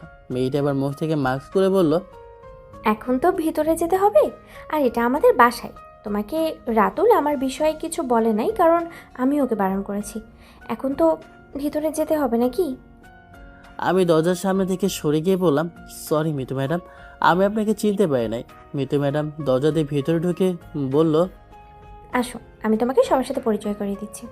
মিতু ম্যাডামের পেছনে পেছনে আমিও ভিতরে চলে গেলাম। ভেতরে গিয়ে দেখি একজন মধ্যবয়স্ক পুরুষ আর হয়তো ওনার স্ত্রী বসে আছেন। মিতু ম্যাডাম আমাকে দেখিয়ে বলল, মামা, এটাই সেই ছেলে। রাতুলকে মিথ্যে কথা বলে আমি ওকে পরীক্ষা করিয়েছিলাম, আর ও দেখো ওর দায়িত্ব পালন করেছে। মধ্যবয়স্ক লোকটা একটা হাসি দিল। আমি মাথা নিচু করে বললাম, ম্যাডাম আমি তো কিছু বুঝতে পারছি না। মিতু ম্যাডাম আমার দিকে তাকিয়ে বলল, আমি রাতুলকে বলেছি আমার বিষয়ে যেন তোমাকে কিচ্ছু না বলে। আমার বাবা মা বাইরে থাকে, এটা ঠিক, তবে আমি আমার মামা আর মামির সাথে এখানে থাকি। ম্যাডাম একটা কথা বলি, আমি এখানে 1 মাস থাকি, পরে দেখেন যদি আমার চরিত্র খারাপ হয় তাহলে বলবেন, আমি নিজেই চলে যাব। আরে তেমন কিছু না, তুমি যাও, তোমার কাজ করো। ঠিক আছে ম্যাডাম, আমি গেলাম। আমি এসে আবার আমার জায়গায় বসে গেলাম। বড়লোকদের এই একটা সমস্যা, তারা শুধু পরীক্ষা নিতেই পছন্দ করে। তোমরা এটা করবে না, ওটা করবে না, টাকা থাকলে মনে হয় ওরা মানুষ কিনে নিতে চায়। আর এটা যে মিতু ম্যাডামের বাসা হবে আগে জানা ছিল না। থুর, রাতুল আমাকে কি মিথ্যে কথাই না বলল। আরে যা, আমি একা একা ভকভক করছি কেন? চুপচাপ চেয়ারে বসে আনমনে ফোনে গান শুনছি। আমি আবার হিন্দি গানগুলো একটু বেশি শুনি। অনেকক্ষণ হলো বসে আছি। প্রথম প্রথম তো তেমন একটা ভালো লাগছে না। হঠাৎ দেখি বাসার সামনে সুইমিং পুলের কাছে আলো জ্বললো, আর মিতু ম্যাডামকে সেখানে একটা টেবিলে বসে দেখে একটু বোকাই হয়ে গেলাম। এখন বাজে রাত 12টার মতো, এখনও উনি ঘুমায় নাই। দূর থেকে দেখা যাচ্ছে মিতু ম্যাডাম বোতল থেকে কী জানি খাচ্ছে, তবে যতটুকু অনুমান করলাম উনি হয়তো নেশা জাতীয় কিছু খাচ্ছে। হঠাৎ করে মিতু ম্যাডাম আমার দিকে তাকিয়ে আমাকে হাত দিয়ে ইশারা করে বলল, এই ছেলে, এদিকে আসো তো। মনে মনে বললাম, এই যা শালা, আজকে আমি শেষ। যদি উল্টাপাল্টা কিছু করে ফেলে। আমার আবার বউ আছে, এখনো বাসরা তাই করতে পারিনি। থুর, কিসব উল্টাপাল্টা চিন্তা করছি আমি। মিতু ম্যাডাম আমাকে আবার ডাক দিয়ে বলল, এই ছেলে, তোকে এখানে আসতে বলেছি না? আমি আর কিছু চিন্তা না করে চেয়ার থেকে উঠে মিতু ম্যাডামের কাছে চলে গেলাম। মিতু ম্যাডাম আমার দিকে তাকিয়ে বলল, আমার সামনে বস। আর আমাকে ভয় পাওয়ার কিচ্ছু নেই। এটা তেমন নেশা জাতীয় কিছু না, তবে হালকা একটু আছে। ওইটা কিছু হবে না। ম্যাডাম, আমি এই বাড়ির দারোয়ান। আপনার সামনে বসার মতো যোগ্যতা আমার নেই। এত কথা বলিস কেন বলতো? আমি তোরে এখানে বসতে বলেছি, বসে থাক। জি ম্যাডাম। হঠাৎ করে মিতু ম্যাডাম বলল, তোর নাম কি যেন বলেছিলি? জি ম্যাডাম, লাদেন। লাদেন, তোরা কিছু বলিস শোন। আবার তোর কোনো কাজ নেই তো? এখানে আপনাদের বাসা পাহারা দেওয়া ছাড়া বা আমার কি কাজ আছে আপনি বলেন শুনি। আমার এখানে একা একা ভালো লাগছিল না বলে তোরে ডাক দিলাম। ম্যাডাম, আপনার জন্য ভিতর থেকে কিছু বানিয়ে আনবো? আনতে হবে না, বসে থাকি এখানে। জানিস লাদেন, আমি কতটা কষ্ট নিয়ে এত দূর পর্যন্ত এসেছি, আর আজকে আমার গ্রামের লোকেরা আমাকে নিয়ে মজা করে। এই কথাগুলো বলে মিতু ম্যাডাম কান্না করতে শুরু করলেন। আমি তেমন কিছু বুঝতে না পেরে শুধু বললাম, ম্যাডাম কান্না করবেন না প্লিজ, আপনি বলেন আপনার কি হয়েছে। মিতু ম্যাডাম চোখের পানি মুছে বলল, আমি সাধারণত এসব খাই না, তবে যখন একটু খারাপ লাগে তখন এসব খাই। তুই এটা জানিস, আমার সব বান্ধবী আমাকে ছেড়ে দিয়েছে। কি বলেন, কেন ম্যাডাম? কারণ আমি নির্বাচন করব বলে। অনেকেই অনেক কথাই বলে, তবে আজকে আমার গ্রামের কিছু মানুষকে বলতে শুনেছি আমার কাছ থেকে টাকা নিয়ে অন্য কাউকে ভোট দেবে, আর আমি নাকি এখানকার এমপি হতে পারবো না। এগুলো শুনলে ভালো লাগে বল? আমার জীবনে একটাই ইচ্ছে, এমপি হওয়া। তবে সত্যি কথা বলতে আমি জয়ও হতে পারবো না। ম্যাডাম, আমি কিছু বলবো কি এই বিষয়ে? বল। ম্যাডাম, আপনাকে যদিও অনেকেই সম্মান করে, কিন্তু যখন আপনি না থাকেন তখন আপনাকে নিয়ে অনেকেই মন্তব্য করে। তাই আমি বলি কি, বল। বাইরে থেকে আঙ্কেলকে নিয়ে আসলেন। আপনার যখন এতই ইচ্ছা তাহলে সবাইকে দেখিয়ে দেন। আপনাকে যদিও কম লোক চেনে, কিন্তু আপনার বাবাকে সবাই হয়তো চেনে। আপনার বাবার জায়গায় যদি আঙ্কেলকে আপনার কথাগুলো বলে তাহলে সবাই একটু হলেও মানবে। আপনি একজন মেয়ে মানুষ, আপনার পক্ষে এত কিছু করা কি সম্ভব? আর যদি আপনার বাবা এই বিষয়ে আপনাকে সাহায্য করে তাহলে কেমন হবে? মিতু ম্যাডাম আমার দিকে কিছুক্ষণ তাকিয়ে বলল, তোর মাথায় বুদ্ধি আছে তো? আমি তো এসব কথা আগে চিন্তা করে দেখিনি। বাবাকে যদি বলি তিনি চলে আসবেন, আর আমার জন্য বাবা সব কিছুই করতে পারে। তোর কথাগুলোই ঠিক রে। আমি তোরে তুই বলছি অনেকক্ষণ থেকে, এই জন্য আবার। ম্যাডাম, আমরা গরিব মানুষ, তুই বললেই কি আর আপনি বললেই কি? বোতলটা হাতে নিয়ে খুলে টেবিলে রাখতো, তবে তোর বুদ্ধি আছে বলতে হবে। আমি টেবিলের উপর থেকে বোতলটা হাতে নিয়ে বোতলের মুখটা খুলে যেই টেবিলে রাখবো তখন বোতলটা আমার হাত থেকে নিচে পড়ে গেল। আর বোতলটা নিচে পড়ে যাওয়াতে ওটা ভেঙে টুকরো টুকরো হয়ে গেল। আমি এবার দাঁড়িয়ে মাথা নিচু করে বললাম, সরি ম্যাডাম, আমার হাত থেকে পড়ে। আমাকে আর কিছু বলতে না দিয়ে মিতু ম্যাডাম আমার সামনে এসে চোখ লাল করে ঠাস ঠাস করে দুটা চর বসিয়ে দিয়ে বলল, এই ফকির বাচ্চা, তুই জানিস এটার দাম কত? তোরে 1000 বার বিক্রি করলেও এটার দাম হবে না। আর তোর সাহস কিভাবে হয় যে? ম্যাডাম, আমার ভুল হয়ে গেছে, আমাকে মাফ করে দিন। তুই এখনই আমার চোখের সামনে থেকে দূর হ বলছি। আমি এবার হেঁটে হেঁটে গেটের সামনে চলে গেলাম। মিতু ম্যাডামকে আমি কতটা ভালো মনে করতাম, আর একটা বোতল ভেঙে যাওয়াতে তিনি যে আমাকে থাপ্পড় দিবেন এটা আমার অনুমানের বাহিরে। যাক, এসব চিন্তা করে আমার লাভ কি? ওনারা বড়লোক মানুষ, স্বাভাবিক বলতেই পারে। গেটের সামনে বসে থাকতে থাকতে কখন যে চোখ লেগে গেল বলতেই পারে নাই। হঠাৎ করে মনে হলো যেন কেউ আমার চুলের মুঠি ধরে টানছে। আমি চোখ খুলে দেখি মিতু ম্যাডাম আমার সামনে। মিতু ম্যাডামকে দেখে আমি দাঁড়িয়ে বললাম, ম্যাডাম আমি আসলেই সরি। মিতু ম্যাডাম আমার দিকে তাকিয়ে বলল, এখন তোর ডিউটি শেষ, তুই তোর বাসায় যেতে পারিস। আর রাতে যে। ম্যাডাম, আমি তো রাতের ওই ঘটনার জন্য আপনার কাছে মাপ চেয়েছি। এরপরে যদি মাপ না করেন ওই বোতলের যত দাম পড়ে আমি ওইটা আপনাকে কিনে দিব। এই কথা বলে আমি বাসা থেকে বের হয়ে গেলাম। বাসায় গিয়ে ফ্রেশ হয়ে নাস্তা করলাম। সকাল সকাল শ্বশুরের সাথে মাঠে কাজ করতে চলে গেলাম। কিছুক্ষণ কাজ করার পর দেখি ফোনটা বাজতে লাগলো। ফোনটা হাতে নিয়ে দেখি রিয়া কল দিয়েছে। বাবার থেকে একটু আড়ালে গিয়ে ফোন রিসিভ করে বললাম, রিয়া বলো, তুমি কেমন আছো? ওপাশ থেকে রিয়া কান্না মিশ্রিত কণ্ঠে বলল, আমি ভালো নেই, তোমাকে দেখতে আমার খুব মন চাচ্ছে। প্লিজ আমার সাথে দেখা করো না তুমি। কি হয়েছে রিয়া তোমার? আর আমি তোমার স্বামী, আমি তো সবসময় তোমার হয়ে আছি। না, আমি এত কিছু জানি না। তুমি আজকে আমার সাথে দেখা করবে এটাই জানি। আচ্ছা বাবা, ঠিক আছে, কোথায় আসতে হবে বলো? রিয়া আমাকে একটা ঠিকানা দিল। আমি আচ্ছা বলে কলটা কেটে দিলাম। বাবাকে 2-5 বসিয়ে বাসায় চলে এলাম। বাসায় গিয়ে রেডি হয়ে রিয়ার বলা ঠিকানা যেতে রাখলাম।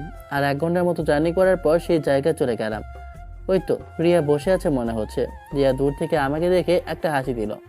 মনে মনে বললাম রিয়া হয়তো দৌড়ে এসে আমাকে জড়িয়ে ধরবে, কিন্তু না, রিয়া চুপচাপ এই জায়গায় বসে আছে। আমি গিয়ে রিয়ার পাশে বসতেই রিয়া আমার হাত জড়িয়ে ধরে বলল, আপনি কেমন আছো?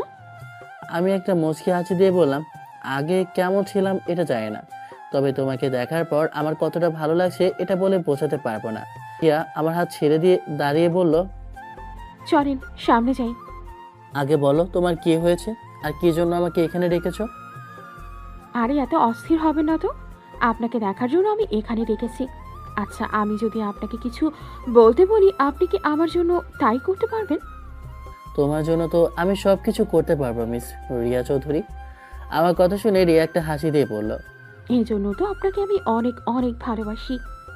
রিয়া একটা কিসের কাগজ বের করে বলল, এখানে একটা সাইন লাগবে আমার। আপনি যে আমার স্বামী, এখানে একটা সাইন করে তা প্রমাণ হবে।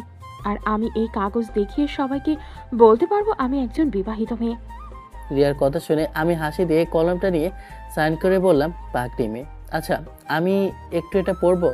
রিয়া কাগজটা ওর হাতে নিয়ে বলল, জি না বেবি, এটা আমার একান্ত বিষয়, আপনি বুঝবেন না। মাঝে মাঝে যে তুমি কি করো আমি এটাই বুঝি না, তবে আর কিছু জানি না। আর না জানি তুমি তো আমাকে ছেড়ে যাবে না বলো। বেবি এসব কথা বলতে নেই, আমি তো তোমারই আছি আর সারা জীবন তোমার হয়ে থাকবো। লাভ ইউ জামাই। অনেক অনেক লাভ ইউ টু।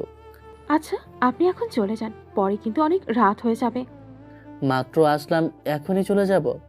আমি কি আর আমার বউয়ের সাথে একটু প্রেমও করতে পারবো না?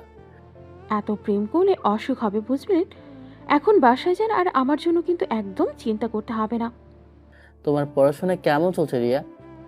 অনেক অনেক ভালো। এটা কি আবার বলতে হয়? মনোযোগ দিয়ে পড়াশোনা করো, ঠিক আছে? হঠাৎ দেখি রিয়া ফোনটা বাজতে লাগলো, কিন্তু রিয়া কল না ধরে ফোনটা কেটে দিল। এটা দেখে আমি বললাম, কি ব্যাপার রিয়া, কল কেটে দিলা যে? আরে আম্মু কল দিয়েছিল, কিন্তু এখন তো আমি আপনার সাথে, আর এই জন্য কল কেটে দিয়েছি। কেন কথা বলতা? আরে পরে বলবো, এখন তো আমি আপনাকে সময় দেব। দেখছি তো কেমন সময় দাও। তোমার পাশে একটু এসে বসতেও পারলাম না, আর বলো চলে যেতে। রিয়া আমার চোখের দিকে তাকিয়ে বলল, রাগ করেছেন বুঝি আপনি অনেক? আমি অনেক অনেক রাগ করছি, তুমি আমাকে একটু ভালোবাসো না। হঠাৎ করে রিয়া দাঁড়িয়ে বলল, আপনি একটু বসেন, এখানে আপনার জন্য একটা সারপ্রাইজ আছে। এই কথা বলে রিয়া কোথায় জানে চলে গেল। কিছুক্ষণ পর একটা মেসেজ আসলো, আমার পাগল জামাই, আপনি এখন বাসায় চলে যান। আমি জানি আমি যদি এখানে থাকি তাহলে আপনি আবারও পাগলামি শুরু করবেন, এই জন্য আপনাকে রেখে একাই চলে গেলাম। তবে আপনাকে এভাবে একা রেখে যেতে মন চেয়েছিল না, কিন্তু কি করব বলেন, আমি এখানে থাকলে আপনি পাগলামো শুরু করবেন, এই জন্য আপনাকে রেখে চলে যেতে হলো। তবে অনেক অনেক অনেক ভালোবাসি আপনাকে, আপনাকে শুধু একবার দেখার জন্য এখানে আসছিলাম। লাভ ইউ আমার প্রিয় জামাই। আমার উপর কিন্তু আবার রাগ করবেন না, ঠিক আছে? এখন বাসায় যান। রিয়া মেসেজটা দেখে আমার মনটা খারাপ হয়ে গেল। রিয়া আমাকে এভাবে একা রেখে চলে যেতে পারলো? ওর কথা শুনে আমি এই পর্যন্ত আসি, আর ও এভাবে আমাকে একা রেখে চলে গেল, এটা মানতেই পারি নাই। যাক, মনের দুঃখ মনের ভিতরে চেপে রেখে বাসার উদ্দেশ্যে রওনা দিলাম। তবে আমি এখানে রিয়ার সাথে দেখা করতে এসে যতটা না খুশি হয়েছিলাম, তার চেয়ে আরো বেশি খারাপ লাগছে ও আমাকে একা রেখে চলে গেছে এজন্য। এটা আমি মানতে পারছি না। বাসা থেকে কিছু দূরে এসে নেমে হাঁটতে লাগলাম। হঠাৎ করে রাস্তার একপাশে একটা মেয়ে আর একটা ছেলেকে দাঁড়িয়ে কোনো বিষয়ে কথা বলতে দেখলাম। আমি রাস্তা পার হতে গিয়ে হালকা করে মেয়েটার শরীরে আমার শরীরে একটু টাচ দিয়ে গেল। অমনি মেয়েটা আমার দিকে ফিরে ঠাস ঠাস করে আমার গালে দুইটা চড় বসিয়ে দিল। মেয়েটা চিৎকার দিয়ে বলল, তোর এত সাহস হলো কিভাবে আমার শরীরে হাত দেয়া? আজকে তোরে তো আমি। আপু রাখতো, এত রেগে যাস কেন? আর আমি দেখছি ছেলেটা ইচ্ছে করে তোর শরীরের উপর পড়ে নাই, বাদ দে না প্লিজ। হঠাৎ করে কোথা থেকে মৃত্যুর সাথে থাকা ছেলেগুলো এসে বলল, এই ছেলেটা আমার গায়ে হাত দিতে চেয়েছে, ওর কত বড় সাহস! ও জানে না আমার বাবা এই থানার ওসি। ওকে যদি আমি আজকে জেলে নিতে না পারি তাহলে আজকে আমি এখান থেকে কোথাও যাব না। ভাইয়া আপনি এখান থেকে যান প্লিজ, ওর কথায় কিছু মনে করবেন না। আর এখানে আপনার কোনো দোষ নেই আমি জানি। আপু আমি ওর ভাই হই, আর এখানে ওনার কোনো দোষ নেই। ছেলেটার কথা শুনে আমি চলে যাব, কিন্তু পেছন থেকে মৃত্যু ম্যাডাম এসে বলল, এই ছেলে, তুই এই মেয়ের কাছে মাফ চা। মেয়েটার ভাই মৃত্যু ম্যাডামকে বলল, আপু আমি ওর ভাই হই, আর এখানে ওনার কোনো দোষ নেই। মেয়েটা চোখ লাল করে ওর ভাইকে ঠাস ঠাস করে দুইটা চড় দিয়ে বলল। তোরে এত কিছু বলতে বলেছি? পরিস্থিতি খারাপের দিকে চলে যাবে বলে আমি মেয়েটার কাছে মাপ চেয়ে বললাম, আপু আমাকে প্লিজ মাফ করে দেবেন, আমি ইচ্ছে করে আপনার শরীরের উপর। মেয়েটা আমাকে রাগ দেখিয়ে বলল, তুই এখান থেকে যা বলছি, নইলে আমি এখন বাবাকে কল করে বলবো তোরে যেন থানায় নিয়ে যায়। আমি মিঠু ম্যাডামের দিকে একবার তাকিয়ে মনে মনে বললাম, হায় রে মানুষ, উপর থেকে কত ভালো আর ভিতরে। পেছন থেকে মিঠু ম্যাডামকে বলতে শুনেছি, আমি তোমার বিপদ থেকে বাইক থেকে নেমে তোমাকে সাহায্য করতে এলাম। আঙ্কেলকে আমার কথা বলবে, ঠিক আছে? আর আমি এমপি নির্বাচন করব। ভোটগুলো কিন্তু আমার চাই। আমি রাস্তা দিয়ে হেঁটে যেতে যেতে বললাম, সবাই স্বার্থপর, নিজের প্রয়োজন মেটাতে তারা মানুষের সাথে যা ইচ্ছে তাই করতে পারে। আমরা গরিব মানুষ, আমাদের বার কে দাম দেবে? যাক, এসব চিন্তা করে লাভ নেই। বাসার ভিতরে গিয়ে দেখি বাবা আর মা কোনো একটা বিষয় নিয়ে ঝগড়া করছে, তবে আমাকে দেখে তারা চুপ হয়ে গেল। আমি আর এখানে কোনো কথা বললাম না, আমি সরাসরি আমার রুমে চলে গেলাম। ওনারা কি নিয়ে ঝগড়া করছে কে জানে। এখানে যদি আমি কথা বলি তাহলে এটা বেয়াদবি হয়ে যাবে, এর জন্য কিছুই বললাম না। তবে আমার লক্ষ্য একটাই, রিয়াকে প্রতিষ্ঠিত করা আর এরপর সংসার জীবনে সুখী হওয়া। এছাড়া আমার আর কোনো ইচ্ছা নেই। দেখতে দেখতে আজকে অনেকগুলো বছর চলে গেল। তবে আমার নিত্যদিনের কাজ ছিল সকালে বাবার সাথে মাঠে কাজ করা, বিকেলের টিউশনি আর রাতে বাসা পাহারা দেওয়া। বাবা সেই দিন বলল রিয়া নাকি শহরের বড় ডাক্তার হয়েছে, এজন্য কালকে নাকি সবাইকে জানিয়ে অনুষ্ঠান করবে। আমাকে বলে নাই, এজন্য হয়তো রিয়া আমাকে সারপ্রাইজ দেবে। তবে আমিও মনে মনে অনেক খুশি, অবশেষে আমি আমার বউকে ডাক্তার বানাতে পেরেছি। আর মিঠু ম্যাডামের কথা তো বলাই হয় নাই। আমি যেদিন বলেছিলাম ওনার বাবাকে দেশে আনার কথা, তিনি সেদিনই তার বাবাকে দেশে নিয়ে এসেছিলেন। আমি নিশ্চয়ই দেখেছি মিঠু ম্যাডাম ইলেকশনে জয়ের জন্য কত কষ্ট করেছেন। তবে ওই কথাই আছে না, চেষ্টা করলে উপায় হয়। তিনিও শেষ পর্যন্ত সফল হয়েছেন। তিনি বর্তমানে এখানকার এমপি। তবে তিনি এখন এখানে থাকেন না, শহরেই থাকেন। মাঝে মাঝে যখন দরকার হয় তখন আসেন। আমি তো তাদের বাসা পাহারা দিই, এছাড়া আর কিছুই না। আমার সাথে তিনিও কথা বলেন না। তিনি এখন এমপি হয়েছেন আমার মতো ছেলের সাথে কথা বলার জন্য না। যাক, আমিও এসব চিন্তা করি না। আমি এখন আমার বউকে প্রতিষ্ঠিত করেছি, আর কি লাগে। তবে রিয়ার পিছনে যে কত টাকা খরচ করেছে সেটা আমি নিজেও জানি। আমিও জানি সারাদিন গাধার মতো খেটে রাতে ডিউটি করতে হতো। আগে তো মিঠু ম্যাডামকে দেখতে পারতাম, আর যদি কোনো দরকার হতো তাকে বলতে পারতাম। কিন্তু তিনি এমপি হওয়ার পর আর এখানে আসেন না। আর রাতুলের কথা আর কি বলবো, ও সপ্তাহে 2 দিন এখানে থাকে আর বাকি দিনগুলো শহরে কাটায়। আমি যদি এই বিষয়ে কিছু বলি ও জবাব দেয় না, শুধু মুচকে একটা হাসি দিয়ে বলে, তুই এসব বুঝবি না। এজন্য আমিও ওকে তেমন কোনো বিরক্ত করি না। এসব কয়টা বছর আমি একাকিত্বে কাটিয়েছি, কারোর সাথে কোনো প্রকার কথা বলি নাই। কেমন যেন একা হয়ে গেছি। রিয়ার পড়ার চাপ যত বেড়েছিল ও তত আমার সাথে কথা কমিয়ে দিয়েছিল। ওই একরকম ঘর বন্দি হয়ে গিয়েছিলাম। যাক, এসব কথা ছাড়ি। তবে সবশেষে আমি যে সফল হয়েছি এটাই অনেক বেশি। বিছানায় বসে মনে মনে চিন্তা করলাম, রিয়া আমাকে সারপ্রাইজ দেওয়ার আগে ওকে যদি আমি সারপ্রাইজ দিই তাহলে কেমন হবে। আমি ওর কলেজের সামনে গিয়ে ওকে খুঁজে বের করে সারপ্রাইজ দেব। আর কালকে যখন সবার সামনে রিয়া আমার নাম বলবে যে আমার জন্য এতটা দূরে এসেছে, তখন তো আমি খুশিতে আত্মহারা হয়ে যাব। ভাবতে কেমন যেন লাগছে আমার। বিছানায় বসে এসব চিন্তা করছিলাম, তখনই বাবা রুমের সামনে এসে বলল, ভিতরে আসবো জামাই? আরে বাবা আসেন। জামাই, তোমাকে একটা কথা বলার ছিল। জি বাবা বলেন। কালকে আমাদের সাথে তোমাকে এক জায়গায় যেতে হবে। মনে মনে বললাম, আমি জানি তো কোথায় যেতে হবে। আমার পাগলি বউ আমাকে বলে নাই সারপ্রাইজ দেবে বলে। আমি যদি না যাই ও তো অনুষ্ঠানই করবে না। আমি বাবার দিকে তাকিয়ে বললাম, কোথায় যাবেন বাবা, জানতে পারি? বাবা, কোনো একটা জায়গায় তুমি তৈরি থেকো, ঠিক আছে? আচ্ছা বাবা, ঠিক আছে। এই কথাগুলো বলে বাবা চুপচাপ বের হয়ে চলে গেল। বাবা যাওয়ার পরে আমি রেডি হলাম, কারণ আজকে আমি রিয়ার সামনে গিয়ে ওকে সারপ্রাইজ দেব। বাসা থেকে বের হওয়ার আগে আম্মা জিজ্ঞাসা করছিল আমি কোথায় যাচ্ছি। জবাবে শুধু বলেছিলাম এক বন্ধুর বাসায় দাওয়াতে আছে আম্মা, এর জন্য বাসায় যেতে হবে। বাসা থেকে বের হয়ে কিছুটা দূরে হেঁটে গেলাম। তাড়াতাড়ি যাওয়ার জন্য একটা বাইক ভাড়া করলাম। তবে রাস্তায় কোনো সমস্যা না হওয়ার কারণে খুব তাড়াতাড়ি রিয়ার মেডিকেল কলেজের সামনে চলে গেলাম। বাইরে গেটের সামনে দাঁড়িয়ে আছি, কারণ হঠাৎ করে ভেতরে গেলে নতুন ছেলে দেখে সবাই সন্দেহ করবে। গেটের কাছে একটা মেয়ে দাঁড়িয়ে আছে, ওকে রিয়ার কথা বলে দেখি।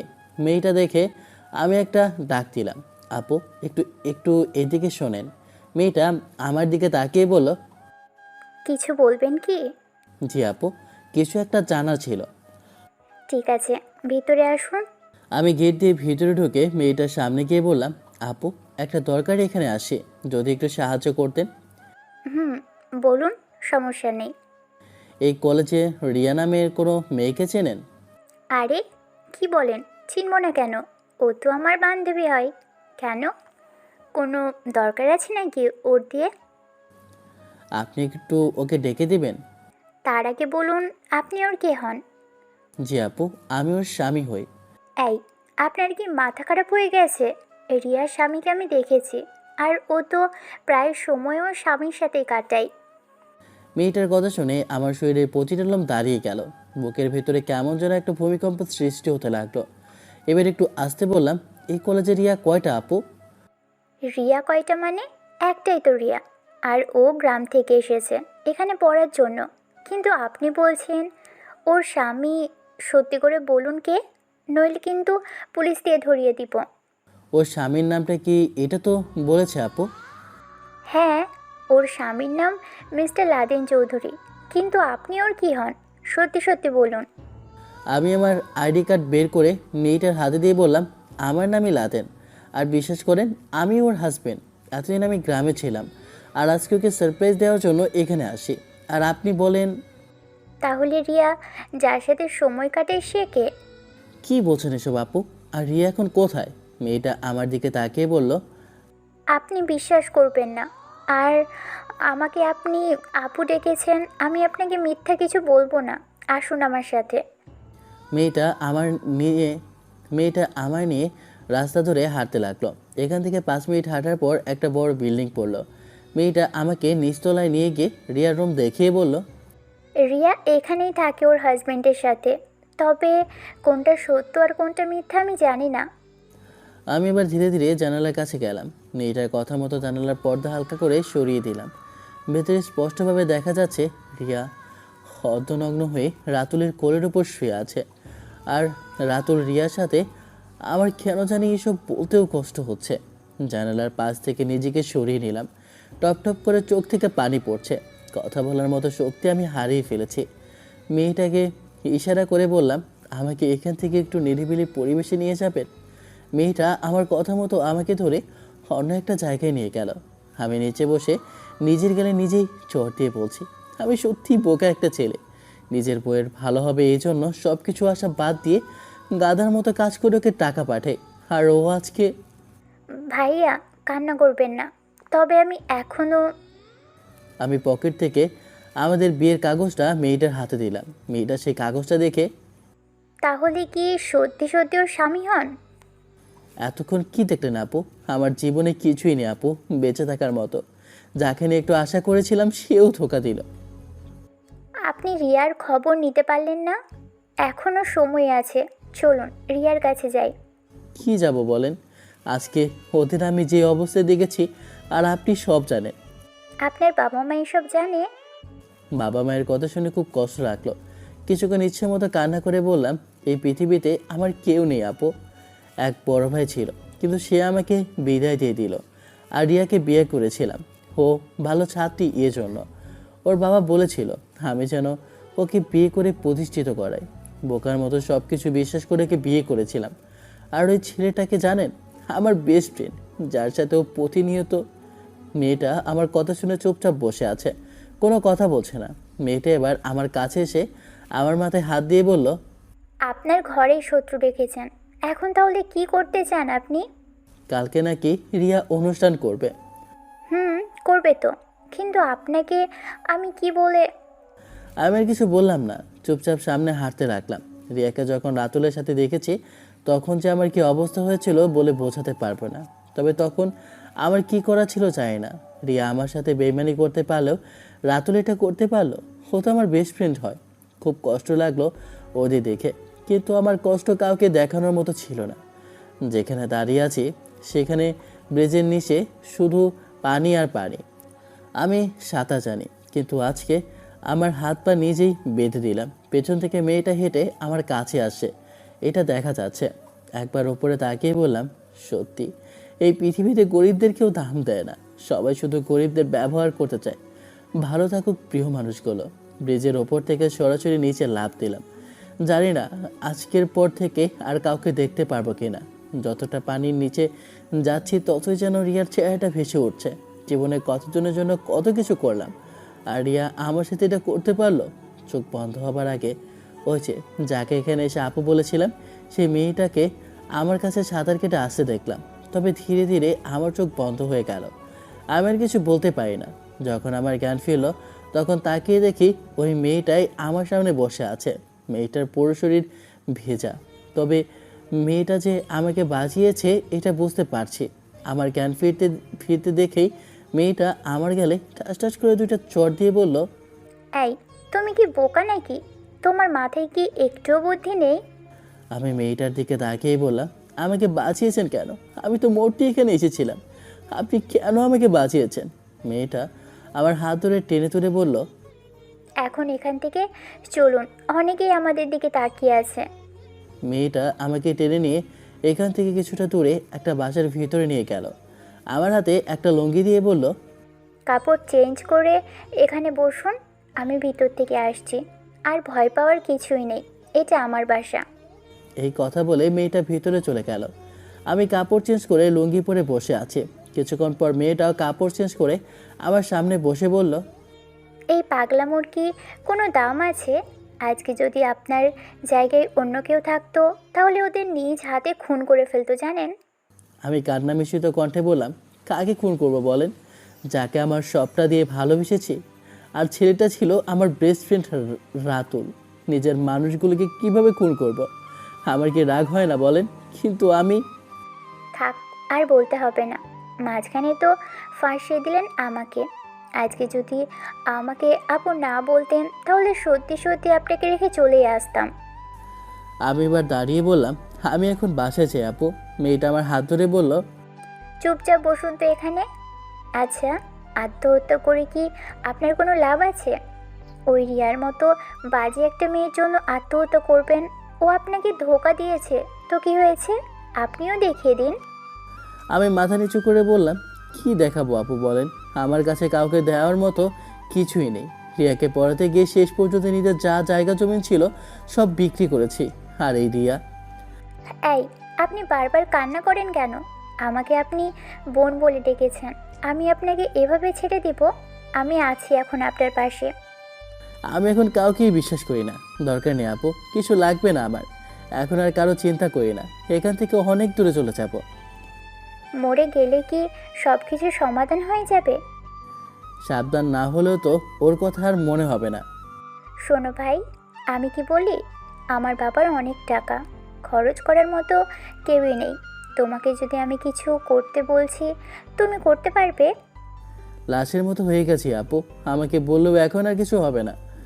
এই, আপনি বোঝেন না কেন? ওর পিছনে যত টাকা খরচ করছেন সব আমি দিব। আপনি আমার বাসায় থাকুন, আমি আপনাকে আমার ভাইয়ের মতো দেখব। দরকার পড়লে বিসিএস ক্যাডার মেয়ের সাথে আপনার বিয়ে দিব, তাও তেমন কিছু করবেন না। আপু, আজকে আমার বউ রিয়ার জায়গায় যদি আপনি আপনার স্বামীকে দেখতেন কোনো মেয়ের সাথে এভাবে আছে, তা অবশ্যই আপনার বেস্ট ফ্রেন্ড, তখন কি করতেন বলেন আপনি? মেয়েটা আমার পাশে বসে আমার মাথায় হাত দিয়ে বলল, ভাই, আমি তোর পরিস্থিতি বুঝতে পারছি, কিন্তু রিয়া যে এতটা খারাপ হয়ে যাবে আমি ভাবতেও পারিনি। আপু, আপনি খুব ভালো মেয়ে, আপনি আমাকে বাঁচিয়েছেন। তবে এই বেঁচে থাকার কোনো আবার সেই একই কথা কেন? আমি বলছি না এই জীবনের অনেক দাম আছে। আপু, আমি চলে যাই। এখান থেকে গেলে পরে যদি আপনি অন্য কিছু করে ফেলেন? কি আর করব, হয়তো মৃত্যু হবে, এতে আর কি হবে। তবে আপনি আমাকে এখানে রাখতে পারবেন না। আমি তোমাকে এখানে আটকে রাখবো না, তবে কালকে রিয়ার অনুষ্ঠান, এরপরে যাবে। দেখো কি বলে। আজকে তো আমাকে মরতে দিলেন না, এখন মনে হচ্ছে আমাকে কষ্ট দিয়ে মারবেন। প্রতিশোধ নিতে ইচ্ছে করে না তোমার? প্রতিশোধ নিতে খুব ইচ্ছে করে আপু, কিন্তু সামর্থ্য নাই। আমার সাথে এখানে থাকো আমার ভাই হয়ে। দয়া দেখাচ্ছেন আপু, আপনি আমার জন্য অনেক কিছু করেছেন। ঠিক আছে, তোমাকে আমি আটকাবো না, তবে আজকে রাতটা থেকে কালকে রিয়ার অনুষ্ঠান দেখে পরে যেতে হবে। এর আগে কোথাও তুমি যেতে পারবে না। আর নিজেকে শক্ত করতে হবে। মনে রেখো, যারা আত্মহত্যা করে তারা হলো কাপুরুষ। আর আমি আশা করি আমার ভাই খুব ভালো। তবে আমি আপনার থেকে এখন তোমাকে তুমি বলতে পারি। আপনি আমার বড় বোনের মতো, বলেন, সমস্যা নেই। তবে আমি আর এমন কিছু করব না, কিন্তু আমাকে বাসায় যেতে দিতে হবে। আমি তোমাকে আটকে রাখবো না। কালকে অনুষ্ঠান শেষ করে যেতে হবে, কারণ আমি দেখতে চাই রিয়া তোমাকে নিয়ে কি বলে। আর কিছু হলে তো তোমার এই বোন আছেই, এত চিন্তা করো কেন? এখন টেবিলে বসো, আমি খাবার দিচ্ছি। আপু, আঙ্কেল আন্টি কোথায়? আমার মা বাবা নেই, কয়েকদিন আগে মারা গেছেন বাবা। আর এই বাসাটায় আমার জন্য বাবা রেখে গেছেন। সরি আপু, এসব মনে করিয়ে দেওয়ার জন্য। আরে না, সমস্যা নেই, অভ্যেস হয়ে গেছে। তুমি এখানে বসো, আমি খাবার গরম করে নিয়ে আসছি। আপু এক প্রকার জোর করে আমাকে বাসার ভিতরে আটকে রাখলো। তবে মেয়েটা খুব ভালো। রাতে শ্বশুর আব্বা কল দিয়েছিল, আমি বলেছি বন্ধুর বাসায় আছি, সকালে যেন আমাকে রাস্তা থেকে নিয়ে যায়। আপু রাতে আমাকে রুমের ভিতরে আটকে রেখে কোথায় যেন গেল। তবে মেয়েটা প্রচণ্ড ভয়ে আছে, আমি যদি কিছু করে ফেলি। পৃথিবীতে যে এখনও ও এমন কোনো ভালো মেয়ে আছে, এই আপুকে না দেখলে বিশ্বাসই করতে পারতাম না। আপু চলে যাওয়ার পর রিয়ার বিষয়টা নিয়ে চিন্তা করতে আমার খুব খারাপ লাগতে লাগলো। তবে রাতুল প্রতিদিন শহরে আসতো রিয়ার জন্য, অথচ আমাকে ও কিছু বলেই নাই। বলবে কেন? আমার বউয়ের সাথে ছি ছি ছি, এসব ভাবতেও আমার ঘৃণা হচ্ছে। এসব চিন্তা করতে করতে কখন যে ঘুমিয়ে গেলাম বলতেও পারি নাই। সকালে ঘুম থেকে উঠে দেখি সেই মেয়েটাই আমার সামনে বসে আছে। মেয়েটাকে বিছানায় বসে থাকতে দেখে আমি বিছানার উপর বসে মেয়েটার দিকে তাকিয়ে বললাম, আরে আপু, এখানে বসে আছেন যে, আমাকে ডাক দিতেন তাহলেই তো হতো। মেয়েটা আমার দিকে তাকিয়ে বলল, তুমি ঘুমোচ্ছিলে, এই জন্য আর ডাক দিইনি। শোনো, এখন আমি কি বলি, আমাকে এখন যেতে হবে। রিয়া ফোন করেছিল যাওয়ার জন্য। ঠিক আছে, যান আপু আপনি। মেয়েটা আমার হাতে একটা পিস্তল দিয়ে বলল, এটা লাইসেন্স করানো আছে, যখন বেশি কষ্ট হবে রিয়াকে দেখে তখন সাথে সাথে বসিয়ে দিবে। আর তোমাকে জেল থেকে ছাড়িয়ে আনার দায়িত্ব আমার। রিয়া আমার বান্ধবী হতে পারে, কিন্তু যে নিজের স্বামীর সাথে বেইমানি করতে পারে, সে 2 দিন পর আমার সাথে বেইমানি করবে না, এর কি গ্যারান্টি? আচ্ছা, আমি এখন গেলাম, টেবিলে খাবার রাখা আছে। তবে যখন বের হবে দরজায় তালা লাগিয়ে দিবে, ঠিক আছে? আর নিজের কোনো ক্ষতি করার চেষ্টা করবে না, ঠিক আছে? গেলাম আমি। আপু আপনার নামটা? মেয়েটা আমার দিকে ফিরে আমার মাথায় হাত দিয়ে বলল, অন্য কোনো একদিন বলবো আমার নাম, যদি আবার দেখা হয়। Good bye. এই কথা বলেই মেয়েটা চলে গেল। তবে যাই হোক না কেন, মেয়েটা কিন্তু অনেক ভালো। এই মেয়েটা আমাকে মৃত্যুর হাত থেকে বাঁচিয়েছে। এত সকাল সকাল বের হয়ে লাভ নেই, কিছুক্ষণ শুয়ে থাকে, পরে যাব। তবে আমার কাছে একটা জিনিসই খটকা লাগলো, সেটা হলো রিয়া আমার সাথে এমন করলো কেন? নাকি রাতুলের আগে থেকে রিয়ার সাথে সম্পর্ক ছিল? মানুষ বলে মানুষ মাত্রই নাকি ফুল, কিন্তু সব কিছু মানা যায়। নিজের আপন মানুষগুলো যদি বেইমানি করে তাহলে এটা মানা যায় না। যাই হোক, এখন আর শুয়ে থাকা যাবে না, অনেকটাই বেলা হয়ে গেল। আমি উঠে ফ্রেশ হয়ে টেবিলে চলে গেলাম।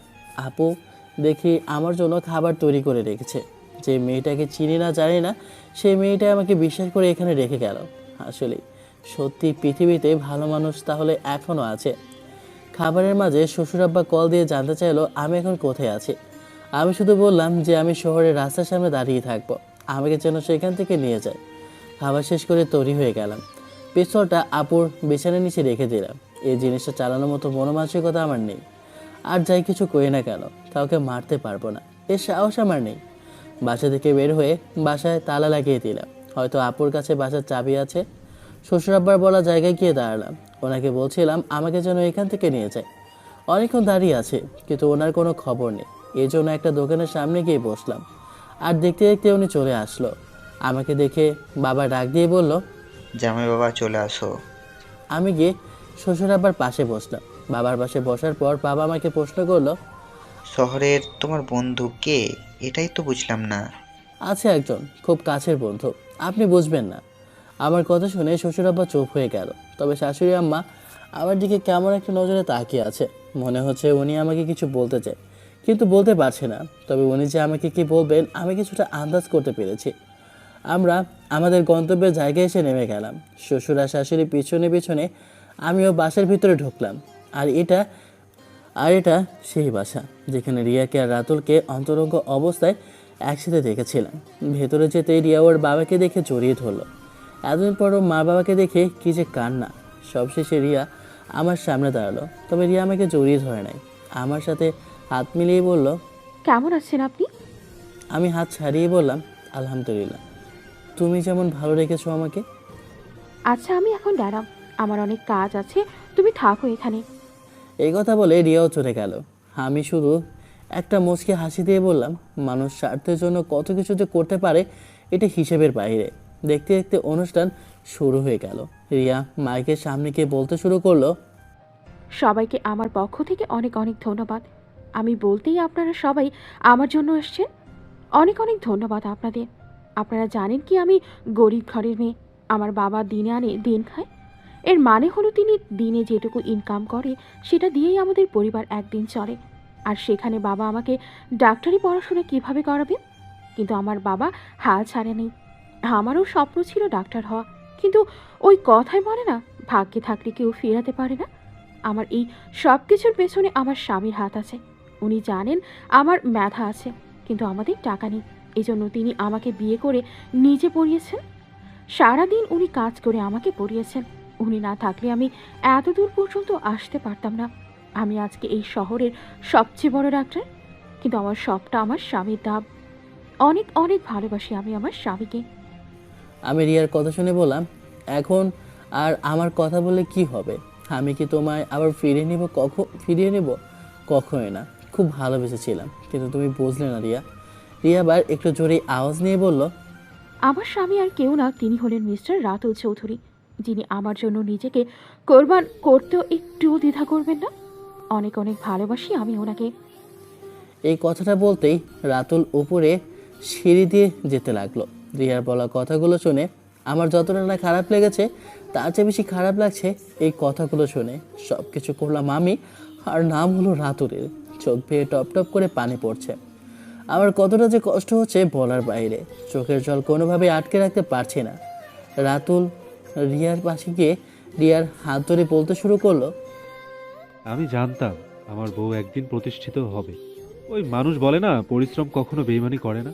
আমি আমার বউয়ের জন্য সব কিছু করতে পারি। এজন্য তো খুব করে ওকে পড়াশোনা করিয়ে এতদূর পর্যন্ত নিয়ে আসছি। আমার এখানে কিছু বলার নেই, তবে এটাই বলতে চাই আমি ওকে খুব ভালোবাসি। আই লাভ মাই প্রিয় বউ। আমিও তোমাকে অনেক অনেক ভালোবাসি। আমি রাতুলের কথা শুনছিলাম আর এক হাত দিয়ে চোখের পানি মুছতেছিলাম। নিজের কাছে খুব খারাপ লাগছে, তবে কাউকে বলে বোঝাতে পারছি না। রিয়ার বাবাও রিয়ার সাথে তাল মিলিয়ে একই কথা বলল, তবে এইটুকু বুঝতে পারলাম সবাই মিলে বেইমানি করে আমার সাথে এইরকম করেছে। সবশেষে রিয়া মাইকের সামনে গিয়ে বলল, আমার সব কিছুর পেছনে আমার পরিবারের অবদান অনেক, তবে আমার সব কিছুর পেছনে আরেকজনের একটু হাত আছে। সে হলো আমাদের বাড়ির চাকর, যে আমাকে সবসময় বলতো, আপু আপনি অনেক বড় ডাক্তার হবেন আর আমি ফ্রিতে সেবা নেব।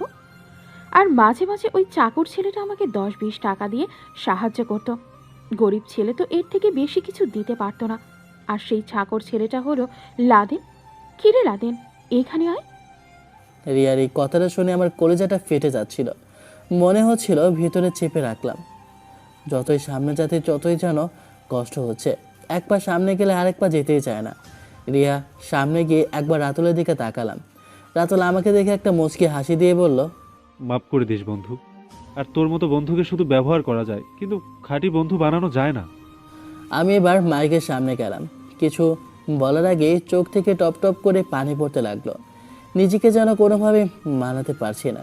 সবাই আমার দিকে মনোযোগ দিয়ে তাকিয়ে আছে। আমি এবার বলা শুরু করলাম, জীবন থেকে সব কিছু হারিয়ে যায়, তবুও কখনো তুমি হারিয়ে যেও না। এই কথার মানে কি জানেন? আমি আমার বউকে কখনো ছাড়তে চাই নাই। আমারও একটা বউ ছিল রিয়ার মতো।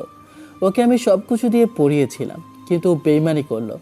আজকে রিয়া ম্যাডাম বলল, আমার মতো চাকর ছেলে 10-20 টাকা ছাড়া আর কি দিতে পারে।